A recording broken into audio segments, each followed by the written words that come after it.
Hello ಗೆಳೆಯರೆ, ತಮ್ಮೆಲ್ಲರಿಗೂ ಲಾ excellence IAS ಗೆ ಸ್ವಾಗತ. ನನ್ನ ಹೆಸರು ವಿಜಯ್ ಕುಮಾರ್. ಎಲ್ಲ ವಿದ್ಯಾರ್ಥಿಗಳು ಯಾರೆಲ್ಲ UPSC ಎಕ್ಸಾಮಿಗೆ ತಯಾರಿಯನ್ನ ನಡೆಸ್ತಿದ್ದಾರೋ, ಮೊದಲನೇದಾಗಿ ತಮ್ಮೆಲ್ಲರಿಗೂ ಆಲ್ ದ ಬೆಸ್ಟ್.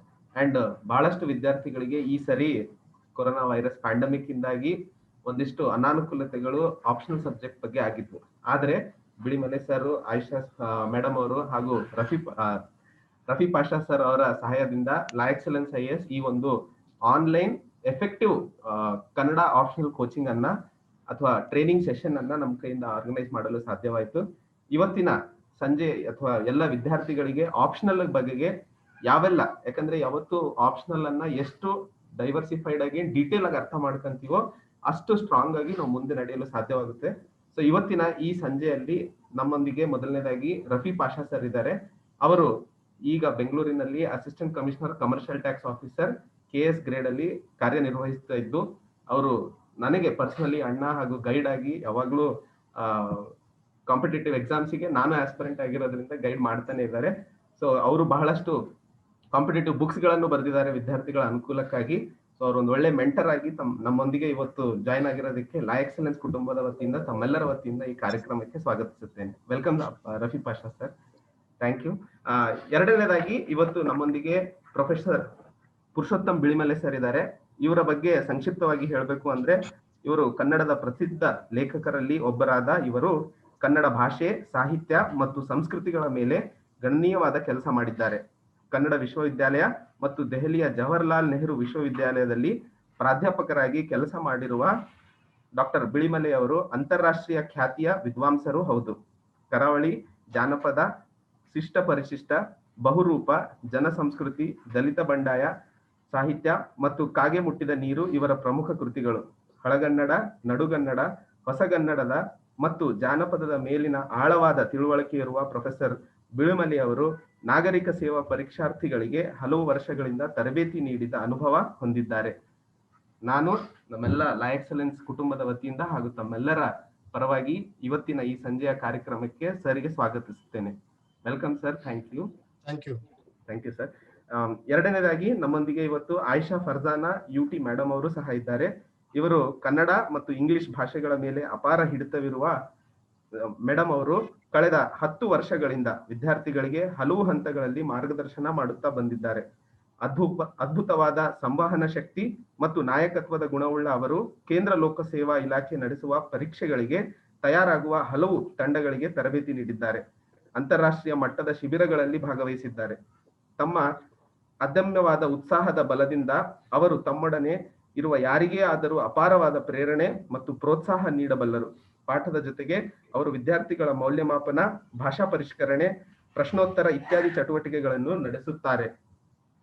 ಮೇಡಮ್, ತಮಗೂ ಸಹ ನಮ್ಮ ಲಾ ಎಕ್ಸಲೆನ್ಸ್ ಕುಟುಂಬದ ವತಿಯಿಂದ ಹಾಗೂ ಎಲ್ಲ ವಿದ್ಯಾರ್ಥಿಗಳ ವತಿಯಿಂದ ಈ ಕಾರ್ಯಕ್ರಮಕ್ಕೆ ಸ್ವಾಗತಿಸುತ್ತೇನೆ. ಮೇಡಮ್, ಮೊದಲನೇದಾಗಿ ನನ್ನ ಗುರು ಮತ್ತು ಫ್ರೆಂಡ್ ಅಂದ್ರೆ ನಮ್ಮ ಅಣ್ಣನಾಗಿರುವಂತಹ ಪಾಷಾ ಸರ್ ಅವರಿಗೆ ಈ ಕಾರ್ಯಕ್ರಮವನ್ನ ಒಂದಿಷ್ಟು ಸಂಬೋಧಿಸಬೇಕಾಗಿ ವಿನಂತಿಸಿಕೊಳ್ಳುತ್ತೇನೆ. ಎಲ್ರಿಗೂ ನಮಸ್ಕಾರ.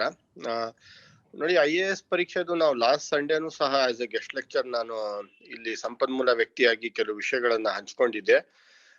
ಐಚ್ಛಿಕ ಕನ್ನಡ ನಾವು ವಿಷಯವನ್ನು ತಗೊಂಡಾಗ ಐಚ್ಛಿಕ ಕನ್ನಡ ವಿಷಯದಲ್ಲಿ ಪತ್ರಿಕೆ 1 ಏನಿದೆ, ಪತ್ರಿಕೆ 1ರಲ್ಲಿ 5 ಭಾಗಗಳನ್ನ ನಾವು ನೋಡ್ತೀವಿ. ಅದು ಕನ್ನಡ ಭಾಷೆಯ ಚರಿತ್ರೆ ಮತ್ತು ಲಕ್ಷಣ, ಪ್ರಪ್ರಥಮವಾಗಿ ಕನ್ನಡ ಸಾಹಿತ್ಯ ಚರಿತ್ರೆ, ಅದಾದ ನಂತರ ಕಾವ್ಯ ಮೀಮಾಂಸೆ, ಕರ್ನಾಟಕ ಸಾಂಸ್ಕೃತಿಕ ಚರಿತ್ರೆ, ಕರ್ನಾಟಕದಲ್ಲಿ ಧಾರ್ಮಿಕ ಚಳುವಳಿಗಳು, ಸ್ವಾತಂತ್ರ್ಯ ಚಳುವಳಿಗಳು.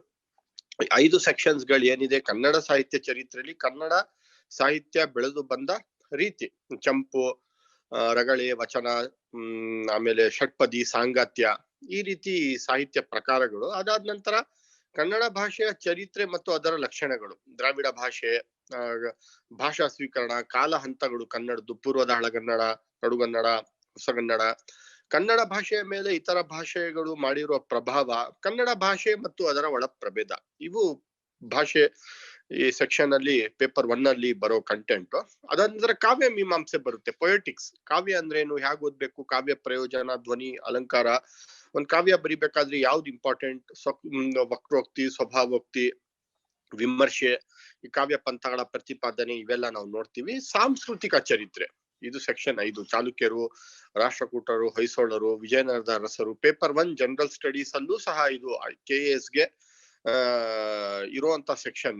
ಸೊ ಹಾಗಾಗ್ಬಿಟ್ಟು ನೀವು ಜನರಲ್ ಸ್ಟಡೀಸ್ ಪೇಪರ್ 1 ಗೆ ಇಂಡೈರೆಕ್ಟ್ ಆಗಿ ಇದರಲ್ಲಿ ನೀವು ಮೇನ್ಸ್ ಗೆ ಪ್ರಿಪೇರ್ ಆಗ್ತಾ ಇದ್ದೀರಾ ಅಂತ ಅನ್ಕೋಬಹುದು ಈ ಸೆಕ್ಷನ್ ಓದ್ತಾ ಇದ್ರೆ. ಬಟ್ KAS ಅಲ್ಲಿ ಆಪ್ಷನ್ ಅಲ್ಲಿ ಇಲ್ಲ, IAS ಅಲ್ಲಿ ಮಾತ್ರ ಈಗ ಐಚ್ಛಿಕ ವಿಷಯ ಇರೋದು. ಕರ್ನಾಟಕ ಧಾರ್ಮಿಕ ಚಳುವಳಿಗಳು, socio religious movement as well as unification of Karnataka. ಇದು ಪೇಪರ್ 1 ಅಲ್ಲಿ ಬರುವಂತಹ ಸೆಕ್ಷನ್. ಪೇಪರ್ 2 ಅಲ್ಲಿ ಏನ್ಶಿಯಂಟ್ ಮೆಡಿವಲ್ ಅಲ್ಲಿ ನಿಮ್ಗೆ 7 ಟೆಕ್ಸ್ಟ್ ಗಳಿದೆ. ಮಾಡರ್ನ್ ಕನ್ನಡದಲ್ಲಿ ಏನೇನು ಬೇರೆ ಬೇರೆ ಪ್ರಕಾರಗಳಿದೆ, ನಾಟಕ, ನಿಮ್ಗೆ ಕಥನ, ಜಾನಪದ, ಸೊ ಈ ರೀತಿ ಕಥೆಗಳು. ಫೋಕ್ಲೋರು ಸಹ ಪೇಪರ್ 1 ಅಲ್ಲಿ ಇದೆ. ಜಾನಪದ ಪೇಪರ್ 2 ಅಲ್ಲೂ ಸಹ ಜನಪದ, ಗೀತಾಂಜಲಿ, ಒಗಟುಗಳು, ಗಾದೆಗಳು, ಈ ರೀತಿ ಸಿಂಪಲ್ ಆಗಿದೆ. ಕನ್ನಡ ಲಿಟ್ರೇಚರ್ ತುಂಬಾ ಲೈವ್ಲಿ ಆಗಿರುವಂತಹ, ತುಂಬಾ ಈಸಿ ಆಗಿ ಕಲಿಯುವಂತಹ ಒಂದು ಸಬ್ಜೆಕ್ಟ್ ಐಚ್ಛಿಕ Kannada. Any South Indian language, Tamil, Telugu, Malayalam, Kannada literature, Hindi literature, north ಇಂಡಿಯಾಲಿ ಎಲ್ಲ ಸಹ ಒಂಥರ ಸೇಫ್ ಆಪ್ಷನಲ್. 500 ಮಾರ್ಕ್ಸ್ಗೆ ತುಂಬಾ ಈಸಿಯಾಗಿ ನೀವು ಆನ್ಸರ್ಸ್ ನ ಬೇಗ ಕಲ್ತ್ಕೊಂಡು, Urdu literature for that matter 300 marks ತುಂಬಾ ಈಸಿಯಾಗಿ ಸ್ಕೋರ್ ಮಾಡ್ಬೋದು. ಅಂದ್ರೆ ಲಿಟ್ರೇಚರ್ಸ್ ಅಲ್ಲಿ ಕಳೆದ ರಿಸಲ್ಟ್ ಗಳು ನೋಡಿದ್ರೆ 20 ವರ್ಷದಲ್ಲಿ ಒಂದು 4-5 ಬ್ಯಾಚ್ ಗಳಲ್ಲಿ ಟಾಪರ್ಸ್ ಆಗ್ಬಿಟ್ಟಿದ್ದಾರೆ. ನಮ್ದೇ 2017 ಬ್ಯಾಚ್ ಅಲ್ಲಿ ನಂದಿನಿ ಅವರು, 2000 ಅಲ್ಲಿ ವಿಜಯಲಕ್ಷ್ಮಿ ಬಿದ್ರಿ ಅವರು, 2001 16-17 ಬ್ಯಾಚ್. ಈ ತರ ಕರ್ನಾಟಕದಿಂದಾನೇ 2 ವರ್ಷ IAS ಗೆ 20 ವರ್ಷದಲ್ಲಿ 2 ಟಾಪರ್ಸ್ ನ ಇಂಜಿನಿಯರಿಂಗ್ ಬ್ಯಾಕ್ ಗ್ರೌಂಡ್ ಇರುವಂತವ್ರು ಆಪ್ಷನ್ ಕನ್ನಡ ಲಿಟ್ರೇಚರ್ ತಗೊಂಡವರು ಫಸ್ಟ್ ರ್ಯಾಂಕ್ ಬಂದಿದ್ದಾರೆ. So this shows the credibility of the subject. So ಹಾಗಾಗ್ಬಿಟ್ಟು ತುಂಬಾ ಸೇಫ್ ಆಪ್ಷನಲ್, ಈಸಿ ಆಪ್ಷನಲ್, ತುಂಬಾ ಕಡಿಮೆ ಸಮಯದಲ್ಲಿ ನೀವು ಈಗ ಜನರಲ್ ಸ್ಟಡೀಸ್ ಇದ್ರೆ ತುಂಬಾ ಓದೋದಿರುತ್ತೆ, ತುಂಬಾ ವಿಸ್ತಾರವಾಗಿರುತ್ತೆ, ಅದರ ಉದ್ದ, ಆಳ, ಅಗಲ, ಸಬ್ಜೆಕ್ಟ್ ನ ಕವರ್ ಮಾಡ್ಬೋದು. ನಂದು ಹಿಸ್ಟ್ರಿ ಪ್ಯಾಷನ್, ನಾನ್ ಹಿಸ್ಟ್ರಿ ಐಚ್ಛಿಕ ವಿಷಯವಾಗಿ ಅವಾಗ ನಾವು ಎಕ್ಸಾಮ್ ಬರಿಬೇಕಾದ್ರೆ IAS ಪರೀಕ್ಷೆ ಪಾಸ್ ಆದಾಗ ಐಚ್ಛಿಕ ವಿಷಯ ಪ್ರಿಲಿಮಿನರಿಲೂ ಇತ್ತು, ಪೂರ್ವಭಾವಿ ಪರೀಕ್ಷೆ. ಸೊ ನಾವೆಲ್ಲ ಹಿಸ್ಟ್ರಿ ತುಂಬಾ ಚೆನ್ನಾಗಿ ಓದ್ತಾ ಇದ್ವಿ. ನನಗೆ ಹಿಸ್ಟ್ರಿ ಖುಷಿಯಾಗಿ ಓದ್ಬೇಕು, ನಾನು ನಿಮ್ಮನ್ನೆಲ್ಲ ಅರ್ಥ ಮಾಡಿಸ್ಬೇಕಂದ್ರೆ ನಾನು 6 ತಿಂಗಳು 8 ತಿಂಗಳು ಪಾಠ ಮಾಡಬಲ್ಲೆ. ಅಂದ್ರೆ ಅಷ್ಟು ಡೆಪ್ತ್ ಆಗಿದೆ ಅಂತ ಹೇಳ್ತಿರೋದು ನನ್ನ ಸಬ್ಜೆಕ್ಟ್. ನನಗೆ ಸ್ಯಾಟಿಸ್ಫ್ಯಾಕ್ಷನ್ ಆಸ್ ಎ ಫ್ಯಾಕಲ್ಟಿ ಆಗ್ಬೇಕಂದ್ರೆ I can take even for 1 year and keep teaching you daily. But ನಿಮ್ಗೆ ನಾವು ಪರಿಣಿತರು, ಸಾಹಿತಿಗಳು ಅಥವಾ ವಿಷಯದ ಬಗ್ಗೆ ಸಂಪೂರ್ಣವಾದ ಅಖಂಡ ಪ್ರಭುತ್ವ ಇರುವಂತವ್ರು ಮಾಡ್ಬೇಕು ಅನ್ನೋದು ಉದ್ದೇಶ ಅಲ್ಲ. ಯಾವುದೇ ಕೋಚಿಂಗ್ ಇನ್ಸ್ಟಿಟ್ಯೂಟ್ ನೀವು ಜಾಯ್ನ್ ಆದ್ರು, ಯಾವುದೇ ಫ್ಯಾಕಲ್ಟಿಗಳ ಹತ್ರ ಹೋದ್ರು, ಕಡಿಮೆ ಟೈಮಲ್ಲಿ ಮ್ಯಾಕ್ಸಿಮಮ್ ಬೆನಿಫಿಟ್ ಸಿಗ್ಬೇಕು ಅನ್ನೋದು important. This is just like a 2020 cricket match. You cannot expect like a 5-day test match, day and night match ಅಲ್ಲ. ಸೊ UPSC ಪ್ರಿಪರೇಷನ್ ಹಾಗೆ, ನಿಮ್ದು 5-day ಟೆಸ್ಟ್ ಸೀರೀಸ್ ತರ ಪ್ರಿಪೇರ್ ಆದ್ರು ಎಕ್ಸಾಮ್ ಹಾಲ್ ಅಲ್ಲಿ 3 ಗಂಟೆಯಲ್ಲಿ ನೀವು 2020 ಕ್ರಿಕೆಟ್ ಅಲ್ಲಿ ಯಾವ ರೀತಿ ಬಾಲ್ ಬರುತ್ತೆ ಆ ರೀತಿ 4-6 ಹೊಡಿಬೇಕು. ಹಾಗೆ ಕೇಳ್ತಿರೋ ಪ್ರಶ್ನೆಗಳಿಗೆಲ್ಲ ಉತ್ತರ ಬರಿತಾ ಹೋಗ್ತಿರ್ಬೇಕು. This is important thing which you have to remember. So with this short introduction, I want Bidimale sir to talk and tell briefly about the content as well as the syllabus proximity as well as his way of teaching the subject. I may just come for 1 or 2 sessions and be the part of this noble cause, but my support and as Vijay said, our encouragement. I myself have written a book for Kannada literature also, for which Bidimale sir has written a wonderful preface. We will see that you people will get those copies. So we will arrange all those things. Now to Bidimale sir to kindly enhance and enrich the knowledge of aspirants. Thanks to Vijay for giving me opportunity. I will be part of this discussion, and if there are any questions, I will definitely clarify them along with Bidimale sir and Aisha Farzana madam. Thanks Vijay, thanks lot. Law excellence ಗೆ ನಿಮಗೆಲ್ಲರಿಗೂ ಕೂಡ ಸ್ವಾಗತ. ಹೈದರಾಬಾದ್ನಲ್ಲಿ IAS ಗೆ ಬಹಳ ಅತ್ಯುತ್ತಮವಾದ ಕೆಲಸಗಳನ್ನು ಮಾಡ್ತಾ ಇರುವ ಸಂಸ್ಥೆ ಈಗ ಬೆಂಗಳೂರಿನಲ್ಲಿ ನಿಮ್ಮ ಸಹಾಯಕ್ಕೆ ಬಂದಿದೆ. ನೀವೆಲ್ಲ ಹೈದರಾಬಾದ್ವರೆಗೆ ಹೋಗುದು ಬೇಡ ಅಂತ ಹೇಳಿ ಆರ್ಗನೈಸೇಷನ್ ಬೆಂಗಳೂರಿಗೆ ಬಂದಿದೆ. ಈ ಆರ್ಗನೈಸೇಷನ್ ನಲ್ಲಿ ಐಚ್ಛಿಕ ಕನ್ನಡ UPSC ಗೆ ತೆಗೆದುಕೊಂಡ ನಿಮಗೆ ನಾವು ಇಬ್ರು ಪಾಠ ಮಾಡ್ತೇವೆ. ಅಫ್ಕೋರ್ಸ್ ಪಾಷಾ ನಮಗೆ ಆವಾಗ ಅತಿಥಿ ಉಪನ್ಯಾಸಕರಾಗಿ ಬಂದು ಪಾಠ ಮಾಡ್ತಾರೆ ಮತ್ತು ಮಾರ್ಗದರ್ಶನವನ್ನು ಕೂಡ ಮಾಡ್ತಾರೆ. ನಾನು ಪ್ರೊಫೆಸರ್ ಪುರುಷೋತ್ತಮ್ ಬಿಳಿಮಲೆ, ನಾನು ಜವಾಹರ್ಲಾಲ್ ನೆಹರು ಯೂನಿವರ್ಸಿಟಿಯಲ್ಲಿ ಪಾಠ ಮಾಡಿ ಇದೀಗ ನಿವೃತ್ತನಾಗಿದ್ದೇನೆ. ಕಳೆದ 41 ವರ್ಷದಿಂದ ಕನ್ನಡ ಪಾಠ ಮಾಡಿ ಆಮೇಲೆ ಕಳೆದ ಒಂದು 7-8 ವರ್ಷದಿಂದ UPSC ಆಸ್ಪಿರೆಂಟ್ಸ್ ಗಳಿಗೆ ಪಾಠ ಮಾಡಿದ ಅನುಭವ. ಆಯಿಷಾ ಈಗ ನಾನು ಮಾತಾಡಿದ ಮೇಲೆ ನಿಮ್ಮ ಹತ್ರ ಮಾತಾಡ್ತಾರೆ. ನಾನು ಬಹಳ ಕ್ವಿಕ್ ಆಗಿ ನಮ್ಮ ಕಾರ್ಯಕ್ರಮ ಹೇಗಿರ್ತದೆ ಎಂಬುದನ್ನ ನಿಮ್ಮ ಗಮನಕ್ಕೆ ತರ್ತೇನೆ. ಅಧ್ಯಯನ ಹೇಗಿರ್ತದೆ ನಮ್ದು ಅಂತಂದ್ರೆ, ನಾವು ನಿಜವಾಗ್ಲೂ ನಿಮ್ಮ ವೈಯಕ್ತಿಕ ಅಂದ್ರೆ ಒಂದು 25-30 ಜನ ಇದ್ರೆ 30 ಜನರನ್ನು ಕೂಡ ನಾವು ಪಾಠ ಮಾಡ್ತೇವೆ. ಆದ್ರೆ ಪ್ರತಿಯೊಬ್ಬರ ಬಗ್ಗೆಯೂ ಕೂಡ ನಮ್ಮ ಗಮನವನ್ನ ಹರಿಸ್ತೇವೆ. ವಾರದ ಕೊನೆಗೆ ಒಂದು ಪರೀಕ್ಷೆ ಇರ್ತದೆ. ಆ ಪರೀಕ್ಷೆಗೆ ನೀವು ಉತ್ತರ ಬರೀತೀರಿ. ಆ ಉತ್ತರ ಪತ್ರಿಕೆ ನಮಗೆ ತಲುಪ್ತದೆ. ಅದರ ಮೇಲಿಂದ ನೀವು ಎಲ್ಲಿ ಹಿಂದೆ ಇದ್ದೀರಿ ಮತ್ತು ಎಲ್ಲಿ ನಿಮ್ಮ ಶಕ್ತಿ ಇದೆ ಎಂಬುದನ್ನು ಗಮನಿಸಿಕೊಂಡು ನಿಮ್ಮ ಶಕ್ತಿಯನ್ನ ಇನ್ನಷ್ಟು ಹೆಚ್ಚು ಮಾಡ್ತೇವೆ. ಮತ್ತು ಎಲ್ಲಿ ನೀವು ವೀಕ್ ಇದ್ದೀರಿ ಅಲ್ಲಿ ನಿಮ್ಮನ್ನ ಸ್ಟ್ರೆಂಥನ್ ಮಾಡುವುದಕ್ಕೆ ನಾವು ಪ್ಲಾನ್ ಗಳನ್ನ ರೂಪಿಸಿದ್ದೇವೆ. ಹಾಗಾಗಿ ನಮಗೊಂದು ನಿರ್ದಿಷ್ಟವಾದ ಗುರಿ ಇರ್ತದೆ. ನೀವು ತುಂಬಾ ಕಷ್ಟಪಟ್ಟು ಯಾವ್ದಾವ್ದೋ ಒತ್ತಡಗಳನ್ನು ಮೀರಿ ಇದಕ್ಕೆ ಬಂದಿದ್ದೀರಿ. ಅದಕ್ಕೋಸ್ಕರ ನಿಮ್ಮ ಸಮಯವನ್ನ ನೀವು ವಿನಿಯೋಗಿಸ್ತಿದ್ದೀರಿ. ಪಾಷಾ ಹೇಳಿದ ಹಾಗೇನೆ 2020 ಗೇಮಿಗೆ ನೀವು ಬಂದಿದ್ದೀರಿ. ನಿಮ್ಮನ್ನ ಒಂದು ನಿರ್ದಿಷ್ಟವಾದ ಗುರಿಯ ಕಡೆಗೆ ತೆಗೆದುಕೊಂಡು ಹೋಗುವುದು ನಮ್ಮ ಉದ್ದೇಶ. ನಾವು ಹೇಳಿದಷ್ಟು ಕೆಲಸ, ನಾನು ಮತ್ತು ಫರ್ಜಾನಾ ಹೇಳಿದಷ್ಟು ಕೆಲಸ ಮಾಡಿದ್ರೆ ನಿಮಗೆ ಕಡಿಮೆ ಅಂದ್ರೆ 300 ಮಾರ್ಕ್ ತಗೊಳ್ಳೋದು ಏನು ಕೂಡ ಕಷ್ಟ ಆಗೋದಿಲ್ಲ. ಇನ್ನು ಸ್ವಲ್ಪ ನೀವು ನಿಮ್ಮ ವೈಯಕ್ತಿಕ ಪ್ರತಿಭೆಯನ್ನು ಉಪಯೋಗಿಸಿದ್ರೆ ಮತ್ತೆ 15-20 ಮಾರ್ಕ್ 30 ಮಾರ್ಕ್ ತೆಗೆದುಕೊಳ್ಳುವುದು ಕಷ್ಟ ಆಗೋದಿಲ್ಲ. ಹಾಗಾಗಿ ನಮಗೆ ನೀವು ವೈಯಕ್ತಿಕ ಗಮನ ಹರಿಸ್ತೇವೆ. ನಮಗೊಂದು ನಿರ್ದಿಷ್ಟವಾದ ಪರೀಕ್ಷೆ ಇರ್ತದೆ. ಪ್ರತಿ ವಾರ ಪರೀಕ್ಷೆ ಇರ್ತದೆ. ನಿರಂತರ ಮೌಲ್ಯಮಾಪನ ಇರ್ತದೆ. ಆಮೇಲೆ ನಾವು ಕ್ಲಾಸುಗಳು ಎಂದು ಕೂಡ ನಿಮಗೆ ಬೋರ್ ಆಗುವ ಹಾಗೆ ಮಾಡೋದಿಲ್ಲ. ಈಗ ನಮಗೆ ತಿಳಿದ ಹಾಗೆ ಮಧ್ಯಾಹ್ನ 2 ಗಂಟೆಯಿಂದ 4 ಗಂಟೆವರೆಗೆ ಕನ್ನಡ ಕ್ಲಾಸುಗಳು ಇರ್ತವೆ. ಮಧ್ಯಾಹ್ನ 2 ಗಂಟೆಯಿಂದ 4 ಗಂಟೆ ಸಾಮಾನ್ಯವಾಗಿ ಕಾಲೇಜುಗಳಲ್ಲಿ, ಯೂನಿವರ್ಸಿಟಿಗಳಲ್ಲಿ ಮಕ್ಕಳು ನಿದ್ದೆ ಮಾಡುವ ಸಮಯ ಅಂತ ಲೆಕ್ಕ. ಆದ್ರೆ ನಾವು ನಿಮ್ಮನ್ನ ಅತ್ಯಂತ ಉತ್ಸಾಹಭರಿತವಾಗಿ ಇರ್ತೇವೆ. ಅದಕ್ಕೋಸ್ಕರ ನಾವು ಎಷ್ಟೋ ಬಾರಿ ಆಡಿಯೋ ಮತ್ತು ವಿಡಿಯೋ ನೋಡಿ, ಒಂದು ರೀತಿಯಿಂದ ಕೊರೋನಾ ಬಂದು ಆಫ್ಲೈನ್ ಕ್ಲಾಸ್ಗಳು ಬೇರೆ ತರ ಇರಬಹುದು. ಆನ್ಲೈನ್ ಕ್ಲಾಸ್ಗಳ ಪೂರ್ಣ ಪ್ರಯೋಜನವನ್ನ ನಾವು ಪಡಿತೇವೆ. ಯಾಕಂದ್ರೆ ಆನ್ಲೈನ್ ಕ್ಲಾಸ್ಗಳಲ್ಲಿ ನಾವು ಆಡಿಯೋ ವಿಡಿಯೋವನ್ನ ಬಹಳ ಪರಿಣಾಮಕಾರಿಯಾಗಿ ಬಳಸಲಿಕ್ಕೆ ಸಾಧ್ಯ ಇದೆ. ಆಫ್ಲೈನ್ ಕ್ಲಾಸ್ ಅಲ್ಲಿ ಎಷ್ಟೋ ಬಾರಿ ಆ ಫೆಸಿಲಿಟೀಸ್ ಇರೋದಿಲ್ಲ. ನಾವು ಆರಂಭ ಮಾಡುವಾಗ ಈಗ ಆನ್ಲೈನ್ ಕ್ಲಾಸ್ ಅನ್ನೇ ಶುರು ಮಾಡ್ತೇವೆ. ಆದ್ರೆ ಫೆಬ್ರವರಿ ಅಷ್ಟೊತ್ತಿಗೆ, ಜನವರಿ ಕೊನೆಯಷ್ಟೊತ್ತಿಗೆ ವ್ಯಾಕ್ಸಿನ್ ಬಂದು ನಾವು ತುಂಬಾ ಸೇಫ್ ಆದ ವಾತಾವರಣದಲ್ಲಿ ಇದಾವೆ ಅಂತ ನಿಮಗೂ ಅನ್ನಿಸಿದ್ರೆ ಸುಮಾರು ಮಾರ್ಚ್ ತಿಂಗಳಲ್ಲಿ ಒಂದು 3 ವಾರ ಅಥವಾ 2 ವಾರ ಅಥವಾ ಪೂರ್ತಿ ತಿಂಗಳು ನಿಮಗೆ ಆಫ್ಲೈನ್ ಕ್ಲಾಸ್ ಮಾಡೋದಕ್ಕೂ ಕೂಡ ನಾವು ಸಿದ್ಧ ಇದ್ದೇವೆ. ಅದನ್ನ ಸಂಸ್ಥೆ ಕ್ರಮದಲ್ಲಿ ಅದರ ಬಗ್ಗೆ ಒಂದು ತೀರ್ಮಾನ ತಗೊಳ್ತದೆ. ಹಾಗಾಗಿ ಆಡಿಯೋ ವಿಡಿಯೋ ಬಳಕೆಯಿಂದ ನಾವು ನಿಮ್ಮ ಕ್ಲಾಸು ಉತ್ಸಾಹ ಭರಿತವಾಗುವ ಹಾಗೆ ನೋಡಿಕೊಳ್ತೇವೆ. ಆಮೇಲೆ ನೀವು ಕಲಿಕೆಯ ಮುಂಚೂಣಿಯಲ್ಲಿ ಇರ್ತೀವಿ. ಈಗ ಗಾಂಧಿಯ ಹಾಗೆ, ಗಾಂಧಿ ತಾನು ಎಂದು ನಾಯಕ ಅಂತ ಘೋಷಿಸಿಕೊಳ್ಳೇ ಇಲ್ಲ. ಅವರು ಭಾರತದ ಜನಸಮೂಹದ ಹಿಂದೆ ಇದ್ರು. ಜನ ಅವರನ್ನು ನಾಯಕರನ್ನಾಗಿ ಮಾಡಿದ್ರು. ನೀವು ಓದುವವರು, ನಾಳೆ ಪರೀಕ್ಷೆ ಬರೆಯುವವರು, ಆಮೇಲೆ ನೀವು ನಾಗರಿಕ ಸೇವಾ ಪರೀಕ್ಷೆಗಳಲ್ಲಿ ತೇರ್ಗಡೆಯಾಗಿ ಭಾರತದ ಸೇವೆಗೆ ಬರುವವರು, ನೀವು ಮುಂದೆ ಇರಬೇಕು. ನಿಮ್ಮನ್ನ ಮುಂದೆ ಹೋಗ್ಲಿಕ್ಕೆ ಬೇಕಾದಂತ ವಾತಾವರಣವನ್ನ, ಅದಕ್ಕೆ ಬೇಕಾದಂತ ಕೆಲವು ವಿವರಗಳನ್ನ ನಾವು ನಿಮಗೆ ಕೊಡ್ತೇವೆ. ಆದ್ದರಿಂದ you will take care of your studies. ನಿಮ್ಮ ಅಧ್ಯಯನದ ಒಂದು ಇದೇನಿದೆ, ಏನು ಅದರ ಟೆಕ್ನಿಕ್ಗಳೇನಿದೆ ಅದನ್ನು ನೀವೇ ತಕೊಳ್ಬೇಕು. ಅದನ್ನ ಮುಂದುವರಿಸುವುದಕ್ಕೆ ನಾವು ಸಹಾಯ ಮಾಡ್ತೇವೆ ವಿನಃ ನಾವೇ ಮುಂದೆ ನಿಂತು ನಾವೇ ಪರೀಕ್ಷೆಗೆ ಬರಿಬಹುದಲ್ವಾ? ಹಾಗೆ ನಾವು ಮಾಡುವುದಿಲ್ಲ. ಆದ್ರಿಂದ ತಾಂತ್ರಿಕವಾಗಿ ನಿಮ್ಮನ್ನು ನಾವು ಕಲಿಕೆಯ ಮುಂಚೂಣಿಯಲ್ಲಿ ಇಡ್ತೇವೆ. ಅಂತಂದ್ರೆ ನಾವು ಪ್ರತಿ ಕ್ಲಾಸ್ ಆದ ತಕ್ಷಣ ನಿಮಗೆ ಅದು ಎಷ್ಟು ಅರ್ಥ ಆಯ್ತು, ನೀವು ಅದಕ್ಕೆ ಯಾವ ತರದ ಪ್ರಶ್ನೆಗಳನ್ನ ಕೇಳ್ತೀರಿ, ಆ ಪ್ರಶ್ನೆಗಳಿಗೆ ಹೇಗೆ ಉತ್ತರ ಕೊಡಬೇಕು ಅಂತ ಹೇಳಿ ತರಗತಿಯಲ್ಲಿ ಅಥವಾ ನಮ್ಮ ಆ ಕ್ಲಾಸ್ಗಳಲ್ಲಿ ನೀವು ಮುಂದೆ ಇರುವ ಹಾಗೆ ಮಾಡ್ತೀರಿ. ನಾನು ಮುಖ್ಯವಾಗಿ ಪತ್ರಿಕೆ 1 ಫರ್ಜಾನ್ ಅವರು ತಗೊಳ್ತಾರೆ. ಪತ್ರಿಕೆ 2 ನಾನು ಸ್ವಲ್ಪ ಹೆಚ್ಚು ಗಮನ ಕೊಡ್ತೇನೆ. ಅಂದ್ರೆ ಅವರ ಕೆಲವು ಸಬ್ಜೆಕ್ಟ್ ಅಲ್ಲಿಂದಲೂ, ಕೆಲವು ಸಬ್ಜೆಕ್ಟ್ ಅವರು ಇಲ್ಲಿಂದಲೂ ತಗೊಳ್ತಾರೆ. ಆದ್ರೆ ಬ್ರಾಡ್ ಆಗಿ ಪಠ್ಯಪುಸ್ತಕ ಪತ್ರಿಕೆ 2 ಪತ್ರಿಕೆ 2ರಲ್ಲಿ ಇರುವುದು ನಿಮ್ಮ ವಿಶ್ಲೇಷಣಾ ಸಾಮರ್ಥ್ಯ ಹೆಚ್ಚುವಂತೆ ಮಾಡುವುದು ಅಂತ. ಆದ್ರಿಂದ ನೀವು ಯಾವುದೋ ಗೈಡ್ ಓದಿ, ಯಾವುದೋ ಕಥೆಗಳನ್ನು ಓದಿ ಉತ್ತರ ಬರೆದ್ರೆ ನಿಮಗೆ ಅಂಕಗಳು ಬರುವುದಿಲ್ಲ. ಎಷ್ಟೋ ಜನ, ಸಾವಿರಾರು ಜನ ಐಚ್ಛಿಕ ಕನ್ನಡವನ್ನು ತಕೊಂಡು ಪರೀಕ್ಷೆಗೆ ಬರೆಯುವಾಗ ಅವರೆಲ್ಲರಿಗಿಂತ ನೀವು ಭಿನ್ನವಾದನ್ನ ಏನ್ ಬರೀತೀರಿ ಎಂಬುದು ಬಹಳ ಮುಖ್ಯ. ಹಾಗಾಗಿ ನಾನು ಪಾಠ ಮಾಡುವಾಗ ನೋಡಿ, ಹೀಗೆ ಬರೆದ್ರೆ ಅದು ಇತರರಿಗಿಂತ ನೀವು ಭಿನ್ನ ಆಗಿರ್ತದೆ, ಹೀಗೆ ಬರೆದ್ರೆ ನಿಮಗೆ ಹೆಚ್ಚು ಅಂಕಗಳು ಬರ್ತವೆ ಎಂಬ ಸೂಚನೆಗಳನ್ನ ನಾವು ಕೊಡ್ತಾ ಹೋಗ್ತೇವೆ. ನೀವು ಅದನ್ನ ಅನುಸರಿಸಬೇಕಾಗ್ತದೆ. ಉದಾಹರಣೆಗೆ ವಚನಗಳನ್ನು ಪಾಠ ಮಾಡುವಾಗ ವಚನ ಕಮ್ಮಟ ಇದೆ.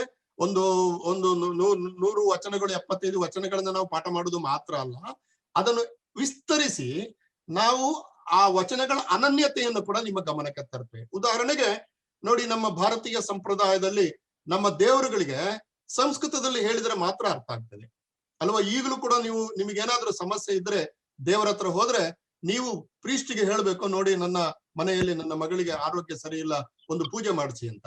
ಆ ಪ್ರೀಸ್ಟ್ ದೇವರಿಗೆ ಸಂಸ್ಕೃತದಲ್ಲಿ ಅದನ್ನು ಯಾವುದೋ ಮಂತ್ರದ ಮೂಲಕ ಹೇಳಿ ದೇವರು ಅವನ ಕಿವಿಲಿ ಏನು ಹೇಳಿದ್ರೋ ಅದನ್ನು ಅವನು ಮತ್ತೆ ಕನ್ನಡದಲ್ಲಿ ನಮಗೆ ಹೇಳ್ತಾನೆ. ಅಂದ್ರೆ ದೇವರು ಮತ್ತು ನಮ್ಮ ಮಧ್ಯೆ ಒಬ್ಬ ಪ್ರೀಸ್ಟ್ ಇರ್ತಾನೆ. ಇದನ್ನ ವಚನಕಾರರು ಮೀರಿ ಅವರು ದೇವರಿಗೆ ಕನ್ನಡ ಕಲಿಸಿದ್ರು. ಆದ್ರಿಂದ ನಾನು ವಚನಗಳಿಗೆ ಉತ್ತರ ಬರೀಲಿಕ್ಕೆ ಶುರು ಮಾಡಿದ್ರೆ ನಾನು ಶುರು ಮಾಡೋದೇ ಹಾಗೆ, ವಚನಕಾರರು ದೇವರಿಗೆ ಕನ್ನಡ ಕಲಿಸಿದ ಧೀಮಂತರು ಅಂತ. ಅದು ನಿಮಗೆ ಚಕ್ ಅಂತ ಹೆಚ್ಚು ಅಂಕಗಳನ್ನು ತಂದು ಕೊಡ್ತದೆ. ನೀವು ಮಾಮೂಲಾಗಿ ವಚನಗಳು 12ನೇ ಶತಮಾನದ ಪ್ರಮುಖವಾದ ಸಾಹಿತ್ಯ ಪರಂಪರೆ, ಅದರಲ್ಲಿ ಬಸವಾದಿ ಶರಣರು ಬರೆದಿದ್ದಾರೆ, ಇದನ್ನು ಎಲ್ಲರೂ ಬರೀತಾರೆ. 1,500 ಮಕ್ಕಳು ಬರೀತಾರೆ ಅಥವಾ 2,000 ಮಕ್ಕಳು ಬರೀತಾರೆ. ಬಟ್ ನಾನು ನಿಮಗೆ ಲಾ ಎಕ್ಸಲೆನ್ಸ್ ಮೂಲಕ ಹೇಳಿಕೊಡುವ ಟೆಕ್ನಿಕ್ಗಳು ಏನಿದೆ, ವಚನಕಾರರು ದೇವರಿಗೆ ಕನ್ನಡ ಕಲಿಸಿದರು. ನಂಬಿ ಕರೆದರೆ ಓ ಎನ್ನನೇ ಶಿವನು. ನೋಡಿ, ನೀವು ನಂಬಿ ಶಿವನನ್ನು ಕರೆದ್ರೆ ಓ ಅಂತ ಹೇಳ್ತಾನೆ ಅವನು. ಅವ ಸಂಸ್ಕೃತದಲ್ಲಿ ಮಾತಾಡಲ್ಲ, ಇಂಗ್ಲಿಷ್ ಅಲ್ಲಿ ಮಾತಾಡಲ್ಲ, ತೆಲುಗಲ್ಲಿ ಮಾತಾಡಲ್ಲ, ತಮಿಳಲ್ಲಿ ಮಾತಾಡಲ್ಲ, ಉರ್ದುವಲ್ಲಿ ಮಾತಾಡಲ್ಲ, ಯಾವ್ದ್ರಲ್ಲಿ ಮಾತಾಡಲ್ಲ, ಅವ ಕನ್ನಡದಲ್ಲಿ ಮಾತಾಡ್ತಾನೆ. ಆದ್ರಿಂದ ನಾವು ವಚನಗಳನ್ನು ಪಾಠ ಮಾಡುವಾಗ ದೇವರಿಗೆ ಕನ್ನಡ ಕಲಿಸಿದವರು ಅಥವಾ ದಾಸರ ಸಾಹಿತ್ಯವನ್ನು ಹೇಳಿದಾಗ ಇಡೀ ವಿಜಯನಗರ ಸಾಮ್ರಾಜ್ಯದ ಸಂಪತ್ತನ್ನು ತಿರಸ್ಕರಿಸಿ, ನೋಡಿ ವಿಜಯನಗರ ನೀವು ಹಿಸ್ಟ್ರಿ ಓದುವಾಗ ಓದ್ತೀರಿ, ವಿಜಯನಗರದ ಮಾರುಕಟ್ಟೆಯಲ್ಲಿ ಚಿನ್ನ ಬೆಳ್ಳಿಗಳನ್ನು ಮಾರ್ತಾ ಇದ್ರು. ಇದು ಎಲ್ಲರೂ ವಿದೇಶಿಯವರು ಇವರೆಲ್ಲ ಹೇಳಿದ ಮಾತು. ಆದ್ರೆ ನಮ್ಮ ಪುರಂದರದಾಸ ಇದು ಎಲ್ಲ ಲೋಳಲೊಟ್ಟೆ, ಇದು ಎಲ್ಲ ಲೋಳಲೊಟ್ಟೆ, ಆನೆ ಕುದುರೆ ಒಂಟೆ ಲೋಳಲೊಟ್ಟೆ ಅಂತ ಹೇಳಿ ಲಂಗೋಟಿ ಒಳ್ಳೆದಂಡ ಅಂತ ಒಂದು ಪದ್ಯ ಬರೆದು ಬಿಡ್ತಾರೆ. ಅಂದ್ರೆ ವಿಜಯನಗರದ ಸಾಮ್ರಾಜ್ಯವನ್ನು ಕೀರ್ತಿಸುವಂತ ಕಥನಗಳನ್ನು ನೀವು ಬೇರೆ ತರಗತಿಗಳಲ್ಲಿ ಕೇಳಿದ್ರೆ, ಕನ್ನಡ ತರಗತಿಗಳಲ್ಲಿ ನಾವು ವಿಜಯನಗರದ ವಿಶೇಷವಾದ ಆ ಒಂದು ವೈಭವವನ್ನು ತಿರಸ್ಕರಿಸಿ ಲಂಗೋಟಿಯನ್ನು ಎತ್ತಿ ಹಿಡಿದ, ಆನೆ ಕುದುರೆ ಒಂಟೆ ಲೋಳಲೊಟ್ಟೆ ಅಂತ ಹೇಳಿದ ಪುರಂದರದಾಸರನ್ನು ನಿಮ್ಮ ಗಮನಕ್ಕೆ ತರ್ತೀವಲ್ಲ, ಇದು ನಿಮಗೆ ಹೆಚ್ಚು ಅಂಕಗಳನ್ನು ತರ್ತದೆ. ಅಂದ್ರೆ ನಿಮ್ಮ ವಿಶ್ಲೇಷಣಾ ಸಾಮರ್ಥ್ಯ ಹೆಚ್ಚು ಬೇಕು ಅಂತ. ಸೊ ಇದನ್ನು ನಾವು ಉದ್ದಕ್ಕೂ ಕೂಡ ಮಾಡ್ತೇವೆ. ನೀವು ಅದನ್ನ ಪಾಠ ಮಾಡುವಾಗ ಗುರುತು ಮಾಡಿಕೊಂಡು ಅದನ್ನ ನೀವು ಸ್ವಲ್ಪ ನಿಮ್ಮ ವಿಶ್ಲೇಷಣೆಗೆ ಬಳಸಿಕೊಂಡ್ರೆ ನಿಮಗೆ ಅತ್ಯಂತ ಹೆಚ್ಚು ಅಂಕಗಳು ಬರ್ತವೆ. ಆದ್ದರಿಂದ ಲಾ ಎಕ್ಸಲೆನ್ಸ್ ಅಲ್ಲಿ ಓದಿದ ಮಕ್ಕಳು ಇತರ ಸಂಸ್ಥೆಗಳಲ್ಲಿ ಓದಿದ ಮಕ್ಕಳಿಗಿಂತ ಹೆಚ್ಚು ಎಕ್ಸಲೆಂಟ್ ಆಗಿರ್ತಾರೆ ಎಂಬುದನ್ನ ನಾವು ನಿಮಗೆ 150 ಗಂಟೆಗಳ ಕೊನೆಯಲ್ಲಿ ನಾವು ನಿಮಗೆ ಪ್ರೂವ್ ಮಾಡಿ ತೋರಿಸ್ತೇವೆ. ಆಮೇಲೆ ನಿಮ್ಮನ್ನ ಕನ್ನಡ ಪಾಠ ಮಾಡುವಾಗ ನಾವು ಸಮಕಾಲೀನಗೊಳಿಸ್ತೇವೆ ಕೂಡ. ಈಗ ಕನ್ನಡ ಅಂತ ಹೇಳಿದ ಕೂಡಲೇ ಯಾವುದಕ್ಕೂ ಪ್ರಯೋಜನ ಇಲ್ಲ ಎಂಬ ಒಂದು ಭಾವನೆ ಅನೇಕರಲ್ಲಿದೆ. ಅದು ತಪ್ಪು. 10ನೇ ಶತಮಾನದ ಅಥವಾ ಕ್ರಿಸ್ತಶಕ 450 ಹಲ್ಮಿಡಿ ಶಾಸನ ಪಾಠ ಮಾಡುವಾಗ ನಾವು ಅದನ್ನ ಕಾಲದಲ್ಲಿ ಸ್ಥಗಿತಗೊಳಿಸದೆ ನಿಮ್ಮನ್ನು ಕಂಟೆಂಪರೈಸ್ ಮಾಡ್ತೀವಿ ನಾವು. ಉದಾಹರಣೆಗೆ ಈಗ ಅಂತಾರಾಷ್ಟ್ರೀಯ ಬೆಳವಣಿಗೆಗಳು ನಡೀತಾ ಇವೆ. Globalisation the part of our society, privatisation is A part of our society.